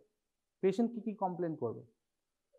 There are some neurological features like tiredness, depression, ঠিক আছে। থাইরয়েড হরমোনের ফাংশনস কি বলেছিলাম নরমালি, কি ফাংশন আছে আমাদের বডিতে থাইরয়েড হরমোনসের? মেটাবলিজমটাকে বুস্ট করে, বাড়ায়, ঠিক আছে, হিট রেগুলেশন করে, আর ব্রেন ডেভেলপমেন্ট করে, ঠিক আছে, কার্ডিওভাস্কুলার সিস্টেমের নর্মাল ফাংশনটাকে কন্ট্রোল করে, আর ডাইজেশন কন্ট্রোল করে, ঠিক আছে।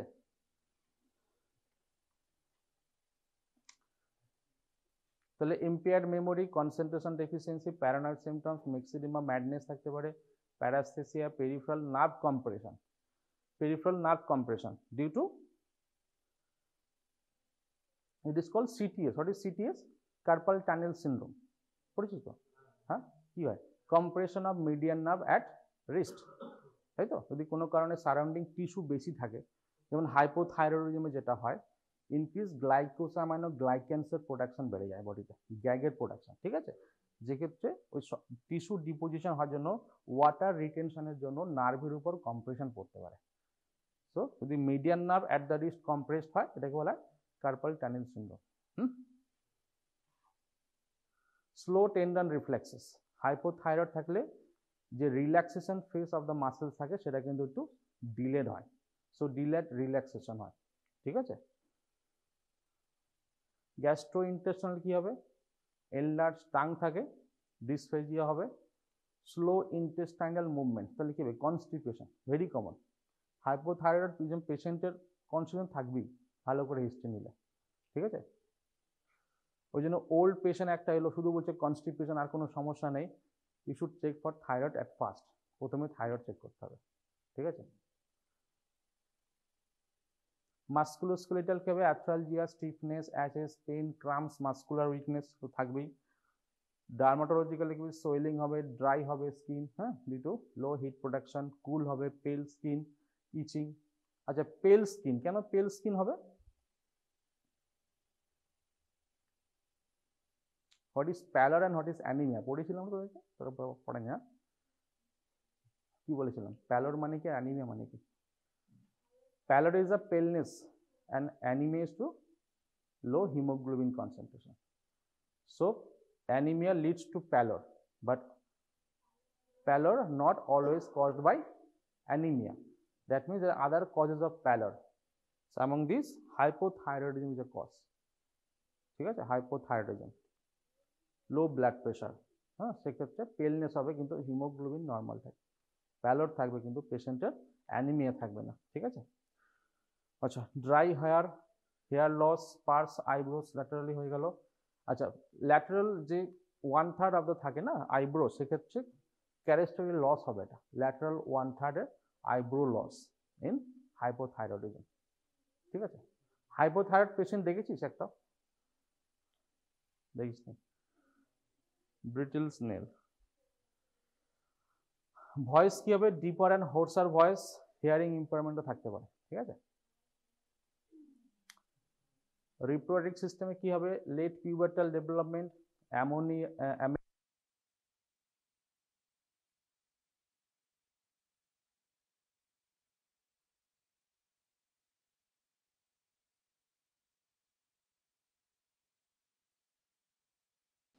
not epinephrine. Is epinephrine and not epinephrine.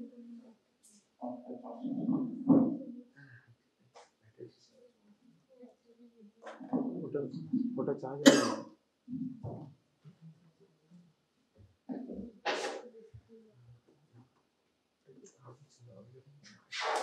কি বললাম? It increases sensitivity of the SA node areas of myocardia to the catecholamines. যে পরিমাণ ক্যাটেকোলামিনস, সেই পরিমাণ ক্যাটেকোলামিন বেশি বেশি কাজ করে।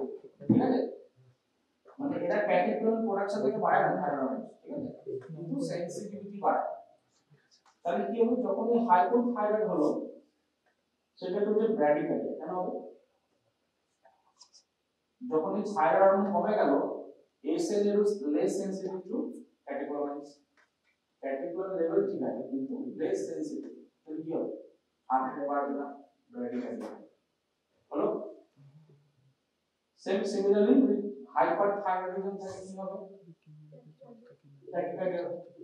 অল্প পরিমাণ ক্যাটেকোলামিন সেন্সর কাজ করে, সেন্সিটিভ বেড়ে গেছে। লো ভোল্টেজ ইসিজি হবে কেন?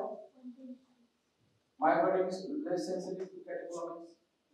Stronger contraction হবে না, stronger তৈরি হবে না, অ্যাকশন পোটেনশিয়াল জেনারেশন হবে না। ঠিক আছে, diastolic hypertension. Why is diastolic hypertension is hypothyroidism? জানিস তো systolic hypertension, diastolic hypertension,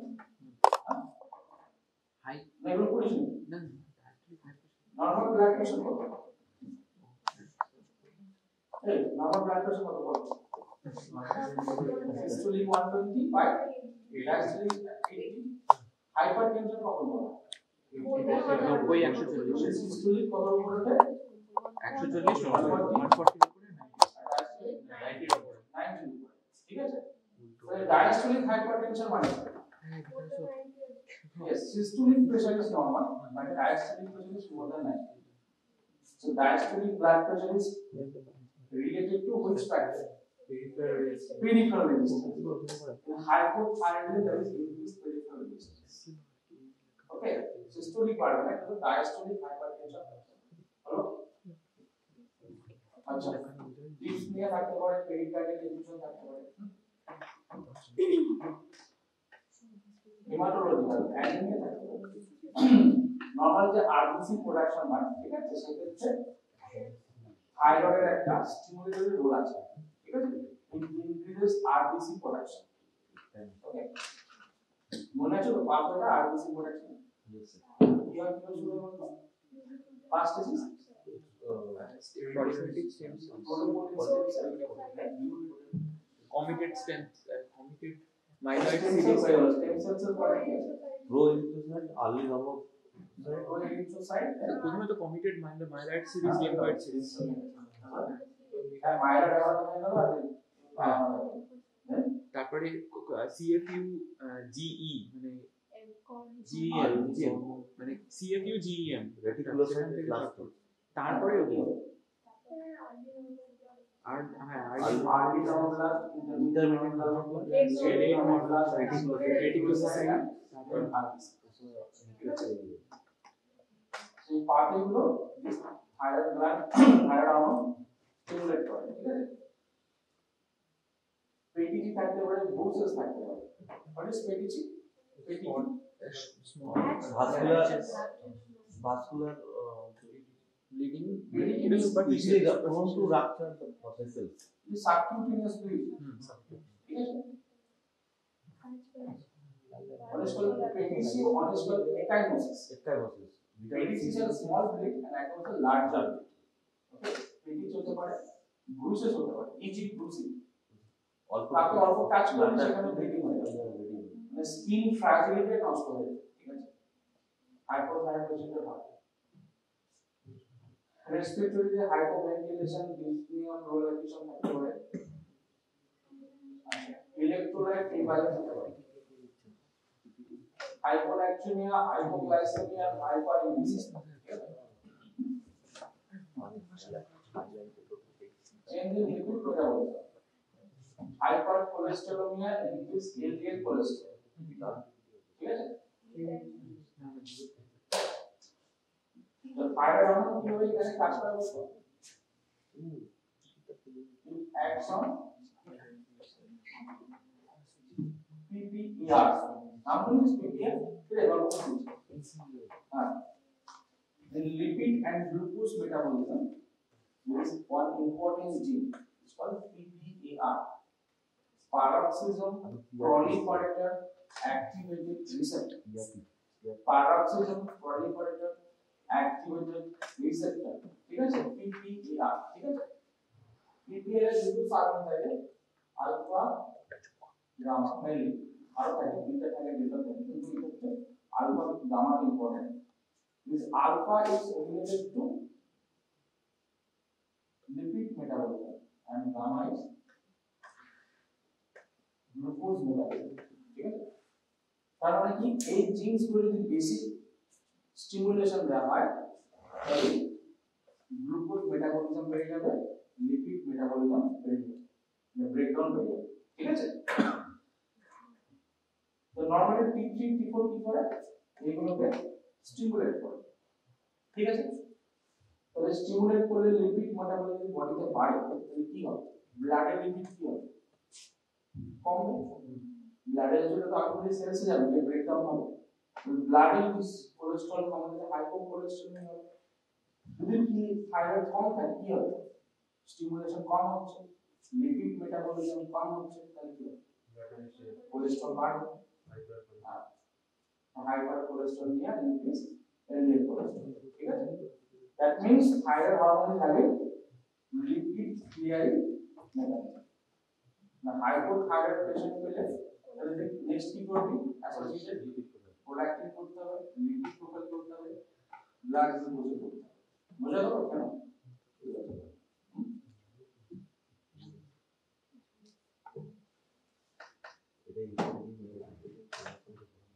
আচ্ছা, veins to suspect hypothyroid, কি বলে hypothyroid suspect করবি?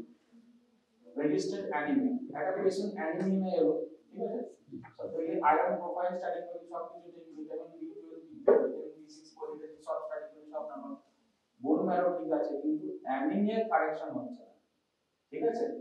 সেক্ষেত্রে ডিএসিস টেলিফোনামেশন ডিএসিস হাই আসতে পারে, T3 লো আসতে পারে, ঠিক আছে? হাইপোথাইরয়েড পেশেন্টের রেজিস্ট্যান্ট অ্যানিমিয়া হতে পারে, ঠিক আছে? এই ক্ষেত্রে তোকে থাইরয়েড সাপ্লিমেন্ট দিতে হবে কারেকশন। তাহলে অ্যানিমিয়া পেশেন্ট নিয়ে এখন থেকে এটা মাথায় রাখতে হবে, হাইপোথাইরয়েড হতে পারে, তাই তো? মেনোরাইজ মানে এক্সেস ব্লিডিং, এক্সেস ব্লিডিং কেন হবে? এটা আছে এক্সেস ব্লিডিং, ঠিক আছে? আচ্ছা, মেনোরেজিয়া এন্ড হাইপোমেনোরেজিয়া, ঠিক আছে? দুটোই হতে পারে। এন্ডোমেট্রিয়াল থিকনেস থাকে, ঠিক আছে? যখন এন্ডোমেট্রিয়াল থিকনেস বেড়ে যায় তারপর যে ব্লিডিংটা হবে সেক্ষেত্রে কিন্তু এক্সেস ব্লিডিং হতে পারে। এই যে এন্ডোমেট্রিয়াল থিকনেস যেটা ইউএসসি ধরা হয় সেক্ষেত্রে কি হয়? যদি হাইপোথাইরয়েড পেশেন্টের এন্ডোমেট্রিয়াল থিকনেস বেশি, তার মানে কি হলো? একটা পেশেন্ট ইউএসসি করালো, তার এন্ডোমেট্রিয়াল থিকনেস বেশি পেয়ে গেল, সেক্ষেত্রে লোকে হাইপোথাইরয়েডিজম সাসপেক্ট করতে হবে। বলি মেনোরেজিয়া পেশেন্ট পেলে সেক্ষেত্রে হাইপোথাইরয়েড সাসপেক্ট করতে হবে। বুঝলি তো? মানে এন্ডোমেট্রিয়াল থিকনেস বাড়লো, যখন থিকনেসটা বাড়লো সেখান থেকে heavy bleeding. Very high cholesterol বললাম, হাই প্রোল্যাকটিন বললাম, ঠিক আছে? সিপিএস একটা কার্ডিয়াক টানেল সিনড্রোম নিয়ে এলো, সেক্ষেত্রে সাসপেক্ট করবি। পেরিকার্ডিয়াল এফিউশন হলো, একটা পেশেন্ট পেরিকার্ডিয়াল এফিউশন নিয়ে এলো, শ্বাসকষ্ট হচ্ছে, ইকোকোলিক হার্টের কন্ট্রাকশন মোটামুটি ঠিক আছে, ঠিক আছে? সেক্ষেত্রে টিইসি টেস্ট অবশ্যই করতে হবে। পেশেন্ট পাই, অনেক পেশেন্ট আছে। ইম্পোর্টেন্স থাকতে পারে, ঠিক আছে? Alopecia, hair loss, depression, muscle pain থাকতে পারে, ইউরো স্কিন পেন হতে পারে, কোলেস্টেরল হাই লেভেল থাকার জন্য ইউরো স্কিন পেন হতে পারে। না, হাউ টু ডায়াগনোস হাইপোথাইরয়েডিজম? কি রে, খুব বড় হয়ে যাচ্ছিস তোরা? তাহলে হাইপোথাইরয়েড ল্যাব টেস্টে কি পাবে? T3 T4 লো আসবে, সেন্ট্রাল প্রাইমারি হাইপোথাইরয়েডিজম হয়, সেন্ট্রাল না হয়, দুটোতে পুরো পাবে, কিন্তু T3 T4 লো আসবে, ঠিক আছে? Sometimes T3 may be normal, only T4 is serious. TSH would be elevated, TSH is high থাকবে। Thyroid antibodies important, যেটা বলা Hashimoto's thyroiditis, পেশেন্টের হাইপোথাইরয়েডিজম নয়টার আছে, anti-T2 antibody positive, TSH is high, anti-T2 antibody antibodies, ঠিক আছে? Anti-thyroid globulin antibody antibodies. In secondary hyper কি হবে? উপরে যদি প্রবলেম থাকে, TSH টা লো হবে, TSH is low or subnormal. In case of low TSH, গলার ভয়েসে কি যেটা ফোনে ওভার vocal cord edema, যেটা ওভার ফোনে বোঝা যায়, vocal cord edema, ঠিক আছে? যার ফলে ভয়েসটা ওর ডিফিনিং হয়ে যায়, hoarseness of voice, ঠিক আছে? Additional test যেগুলো বললাম, কোলেস্টেরল টেস্ট করবি, creatinine kinase, AST, LDH, anaemia, ECG দেখবি, পেরিকার্ডিয়াল এফিউশন দেখবি। Now treatment of hypothyroidism, ঠিক আছে?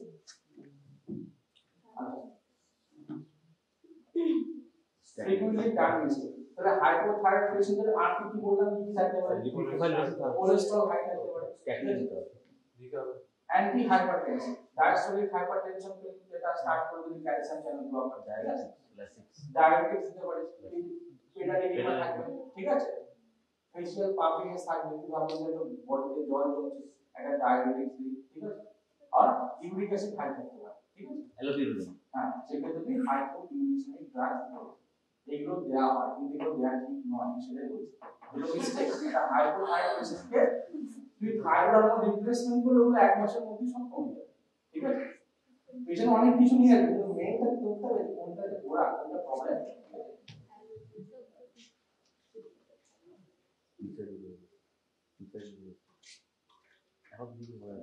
আচ্ছা, প্লেস ফর থাইরয়েড গাইস, এগুলো আমি বলছিলাম, কিছু কিছু foods to be avoided in hypothyroid patient, thiocyanide, thioamide, এগুলো বলেছিলাম, কি বলেছিলাম? ব্রোকলি, ক্যাবেজ, ঠিক আছে? কলিফ্লাওয়ার, হ্যাঁ, থায়োসাইনাইড থাকে, সয়েল প্রোডাক্টস থাকে, হ্যাঁ, ঠিক আছে? এগুলো অ্যাভয়েড করতে হবে, সয়েল প্রোডাক্টস অ্যাভয়েড করতে হবে। নাও ট্রিটমেন্ট অপশনস কি কি अवेलेबल আছে? হাইপোথাইরয়েড পেশেন্ট হলো TSH is high degree, T4 low degree. Now you are going to start the treatment. কি দিবি? T3 দিবি, আর T4 দিবি, কি দিবি? কি বললাম? T3 না T4? T3 বলে আমি T3 ভালো না T4 ভালো? T4 টা active form. T4 is the pro hormone. এটা ultimately convert হয়ে বেরিয়ে তারপর T3 তে হয়ে কাজ করবে। কিন্তু সমস্যা হচ্ছে T3 থাকে ভেরি লো হাফ লাইফ, আর শর্ট টাইম কম, দিনে 2 বার বা 3 বার করে T3 সাপ্লিমেন্ট দিয়ে, ঠিক আছে? কিন্তু T4 কি হবে? লং হাফ লাইফ, দিনে একবার দিলে যথেষ্ট। আর T4 ইজ দ্য ওটাই তো কনভার্ট হবে, ultimately কনভার্ট হবে peripheral.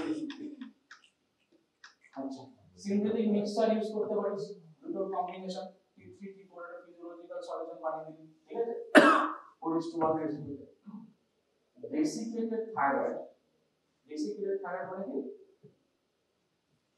Desiccated thyroid tissue collected from animals অ্যানিমালসের থাইরয়েড টিস্যু নিয়ে সেটাকে ডেসিকেট করে প্রসেস করে, ঠিক আছে, আগে ইউজ হতো এক সময়, এখন ব্যান হয়ে গেছে, আগে ইউজ হতো, ঠিক আছে।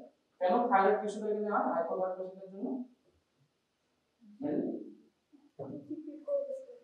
এক তো সেখানে হাই আয়োডিন কনসেন্ট্রেশন থাকে, সেকেন্ড তার মধ্যে কিছু ফ্রি ফর্ম থাইরয়েড হরমোন, তাই না? থাইরয়েড স্টোর থাকে না টি3টি4, যখন দরকার সেটা রিলিজ করে। এটা কি সার্জিক্যাল প্রসিজার না এটা ইনটেক করতে হবে? এটা খেতে হয়, আগে ছিল, এখন আপনি উঠে গেছে, খেতে হতো আগে, বাজারে পাওয়া যায় সবসময় ডেসিকেটেড থাইরয়েড গ্ল্যান্ড, ঠিক আছে। থাইরয়েড গ্লোবুলিন দিতে পারে, আলটিমেটলি থাইরয়েড গ্লোবুলিন তো প্রোডাকশনটা হবে, ঠিক আছে।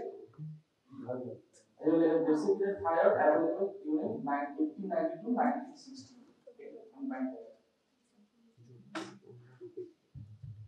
अच्छा की जন্য বন্ধ হয়ে গেল order allergy vascular quality hypotension T three ने के लिए hyperthyroidism feature now place for T3 short half life twice daily dosing indication only target tissue deficiency আর যদি টাইপ 2 ডিআরএনএস যেক্ষেত্রে পলিমরফিজম থাকে যদি বলছেন peripheral conversion of T4 to T3 কি হয় সেক্ষেত্রে T4 is converted to T3 है ना which enzyme iodine most common is type 2 okay deiodinase type 2 যদি সেক্ষেত্রে কোন একটা পেশেন্ট যদি কোনো কারণ খুঁজে পাচ্ছিস না সব ঠিক আছে জেনেটিক স্টাডি করে নিলি দিস টাইপ 2 ডিআরএনএ জিন পলিমরফিজম আছে সেটা রিপোর্ট দিলে কাজ হবে পেরিফেরাল কনভার্সন হবে না খুব রেয়ার তো পারে তাহলে সেক্ষেত্রে তোকে T3 সাপ্লিমেন্ট দিতে হবে T4 দেয়া যাবে না পেরিফেরাল কনভার্সন হবে ঠিক আছে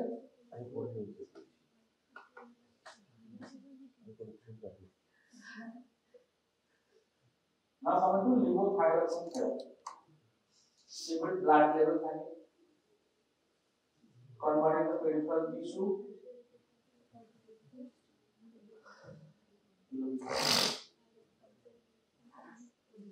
Now coming to dose of the thyroxine on the basis of T6 level. ठीक है? And what is the maintenance dose or replacement dose of thyroid? Suppose একটা পেশেন্টের থাইরয়েড গ্ল্যান্ডটা নেই থাইরয়েড গ্ল্যান্ড নেই পোস্ট অপারেটিভ রিমুভ করা হবে কারণ তার বডিতে কোনো থাইরয়েড হরমোন প্রোডাকশন হচ্ছে না ঠিক আছে এই ক্ষেত্রে যদি থাইরয়েড রিপ্লেসমেন্ট করতে হয় সেই রিপ্লেসমেন্টের ডোজ কত সেই ডোজ হচ্ছে 1.6 মাইক্রোগ্রাম পার কেজি ওয়েট ঠিক আছে যদি 50 কেজি ওয়েট হয় কত মিলিগ্রাম দিয়ে স্টার্ট করবে microgram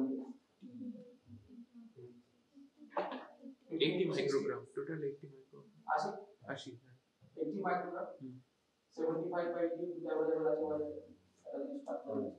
you know body of is required T6 level ঠিক আছে when T6 is খুব হাই above 50 50 এর উপরে তার মানে অলমোস্ট ভাবতে হবে যে পেশেন্টের কোনো থাইরয়েড হরমোন প্রোডাকশন হচ্ছে না সেক্ষেত্রে তবে বডি ওয়েট হিসেবে এই ডোজটা দিতে হবে পেশেন্টের T6 কিছুটা বেশি 15 20 সেক্ষেত্রে একটু লো ডোজ দিয়ে স্টার্ট করতে হবে এবার কিন্তু স্যার এটা করতে হবে above 50 মানে ভাবতে হবে যে পেশেন্টের থাইরয়েড হরমোন প্রোডাকশন খুব লো না হচ্ছে না সেক্ষেত্রে এই বডি ওয়েট হিসেবে স্টার্ট করতে হবে ঠিক আছে আর যদি দেখিস T6 টা কম আছে কম মানে বেশি আছে কিন্তু অতটা বেশি না 15 20 30 সেক্ষেত্রে বডি ওয়েট ম্যাচ করে লো ডোজ দিয়ে স্টার্ট করতে 25 দিয়ে স্টার্ট করলি বা 50 দিয়ে স্টার্ট করলি ঠিক আছে দিয়ে তোকে ডোজ টাইট্রেট করতে হবে 1.5 থেকে 2 মাস অন্তর T6 টেস্ট করে যেটা কিন্তু T6 টা নরমাল থাকবে you to continue that dose ঠিক আছে T6 15 নিয়ে এলো 25 দিয়ে স্টার্ট করলি 2 মাস পরে দেখলি T6 normal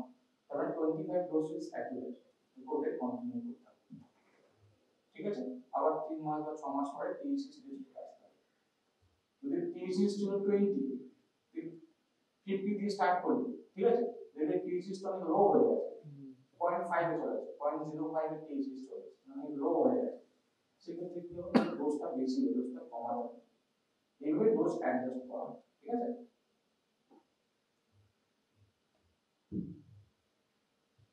So factors determining the dose: etiology of hypothyroidism, adherence to therapy, body weight, mean body mass, age, gender এগুলো থাকবে। আচ্ছা, precaution for thyroxine replacement, coronary artery disease patient, ঠিক আছে, এটা বলছিলাম। যদি সাবরেনাল পেশেন্ট TH লস নিয়ে হলো, তার কার্ডিওভাস্কুলার ডিজিজ আছে, coronary artery disease আছে, ওকে একদম বেশি লো ডোজ দিয়ে স্টার্ট করতে হবে। কারণ কি হবে, বেশি ডোজ দিলে কি হবে, ক্যাটেকোলামিন সেন্সিটিভ বেড়ে যাবে, দিও চেস্ট পেন বাড়বে, শ্বাসকষ্ট বাড়বে, হার্ট ফেলিওর হবে, ঠিক আছে। কর্টিসল ডেফিসিয়েন্সি থাকলে সেক্ষেত্রে তাকে কর্টিসল রিপ্লেসমেন্ট দিতে হবে, তারপরে থাইরয়েড রিপ্লেসমেন্ট, ঠিক আছে। সিভিয়ার হাইপোথাইরয়েডিজম, খুব সিভিয়ার হাইপোথাইরয়েডিজম থাকে, একটা TH 100, সেক্ষেত্রে অনেক সময় কি হয়, আমরা বলা হয় বডি ওয়েট, কিন্তু অনেক সময় বডি ওয়েটের থেকে কম দিয়ে স্টার্ট করা হয়, মানে সার্টিন লেভেল পেশেন্টের বহুদিন থেকে বডিতে থাইরয়েড হরমোন নেই, সার্টিন লেভেল 75 দিয়ে স্টার্ট করে দিতে হবে, একটা প্যালপিটেশন ট্রেমর এগুলো থাকতে পারে। ওই জন্য যখনই খুব হাই ডোজে স্টার্ট করে, ইউজুয়ালি কি হয় জেনারেল প্র্যাকটিসে তো বলা যায় সাপোজ 100 মাইক্রোগ্রাম লাগে, তুমি বলছো যে হাফ করে 4 দিন খান বা 5 দিন খান, এক সপ্তাহ খান, তারপরে একটা যখন স্টার্ট করবি লো ডোজ দিয়ে চলে যাবে নরমাল ডোজে, আফটার 1 উইক চলে, বুঝা গেল। ইনিশিয়ালি কিছুদিন হাফ করে খাবে, তারপর প্রসেস হবে। এলডারলি পেশেন্টের ক্ষেত্রে সেটা সার্টিফিকেট বেশি দিতে হবে, সেক্ষেত্রে তো হার্টের প্রবলেম বাড়তে পারে। এলডারলি পেশেন্টের ক্ষেত্রে TSH কিন্তু হায়ার সাইডে রাখতে বলা হয়, ঠিক আছে। আমাদের অ্যাডাল্টে যেমন 2.5 বা 5 এর মধ্যে রাখতে বলা হয়, এলডারলি পেশেন্টের একটু হায়ার সাইড বিলো 10 রাখলেই হবে, ঠিক আছে, একদম নরমাল আনা দরকার নেই। কখন খাবি, কখন দিবি, পেশেন্টকে অ্যাডভাইস করবি কখন খেতে হবে, সকালে, কখন মানে খাওয়ার আগে না পরে, বিফোর ব্রেকফাস্ট, বিফোর আধ ঘন্টা, at least half an hour, আধ ঘন্টা থেকে 1 ঘন্টা আগে দিবি। কেন দিবি, খাওয়ার আগে, কেন খাওয়ার আগে বলবি, না না বুঝছি না, থাইরয়েড তো নেই বলে সাপ্লিমেন্ট দিচ্ছিস, ওটা তো অন্য ভাবে হয়, অ্যাবজর্পশন কিছু মাইন্ড খালি পেটে দিতে হবে, গ্যাস্ট্রিক পিএইচটা লো ছিল, মানে অ্যাসিডিটি বেশি ছিল, অ্যাসিডিক মিডিয়ামে অ্যাবজর্পশনটা ভালো হবে, ঠিক আছে। এই জন্য এমপিএইচ না, খাওয়ার পরে যদি কি হবে, খাওয়ার সঙ্গে সঙ্গে তো পিএইচটা বেড়ে গেল, অ্যালকালাইন মিডিয়াম হয়ে গেল, বাকি ফুড চলে এলো, সেক্ষেত্রে কিন্তু থাইরয়েড অ্যাবজর্পশন ভালো হবে। ওকে,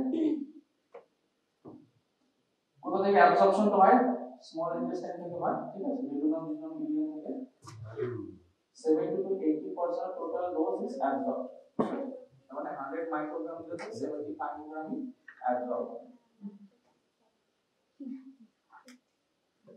আচ্ছা, ফুড ইনটেক ডিক্রিজিং অ্যাসিডিটি ওই বাফারিং অ্যাকশন, হাইপারবোলিক এগুলো কিছু মেডিসিনস আছে, যেমন ক্যালসিয়াম, ঠিক আছে, কোলেস্টেরামিন, সুপ্রাফেট, এগুলো যদি এর সঙ্গে প্রোটন পাম্প ইনহিবিটর সাইমেলটেনিয়াস প্রেসক্রিপশন দিই, তাহলে সেক্ষেত্রে থাইরয়েড অ্যাবজর্পশন কমে যায়। এই জন্য বলে একদম আর্লি মর্নিং এ থাইরয়েড আধা ঘন্টা গ্যাপ দিয়ে বাকি ওষুধ বাকি গেছে, ঠিক আছে, তারপর থাকে ওরাল সেমাগ্লোয়েড ইনক্রিজ অ্যাবজর্পশন। সেমাগ্লোয়েডের নাম শুনেছিস, GLP-1 অ্যানালগ, তাহলে যখন ডায়াবেটিস করবি, ডায়াবেটিস পাবে, হ্যাঁ ইনক্রিজ, ঠিক আছে, সেমাগ্লোয়েড, লিরাগ্লোয়েড, লুলাগ্লোয়েড, অনেক। আচ্ছা, এগুলো বললাম কি কি প্রবলেম করতে পারে, প্রথম দিন যেটা বললাম বেড টাইমে নেওয়া হয় না, আপনার ব্রেকফাস্টে নেওয়া হয়, একটা সাপোজ পেশেন্ট আজকে ডোজ দিতে ভুলে গেল, নেক্সট টাইম কি করবে, হ্যাঁ double dose, next day double dose, পরপর 2 দিন মিস করবে, 3 দিনের মাথায় না ট্রিটমেন্ট তো পাবে, ডবল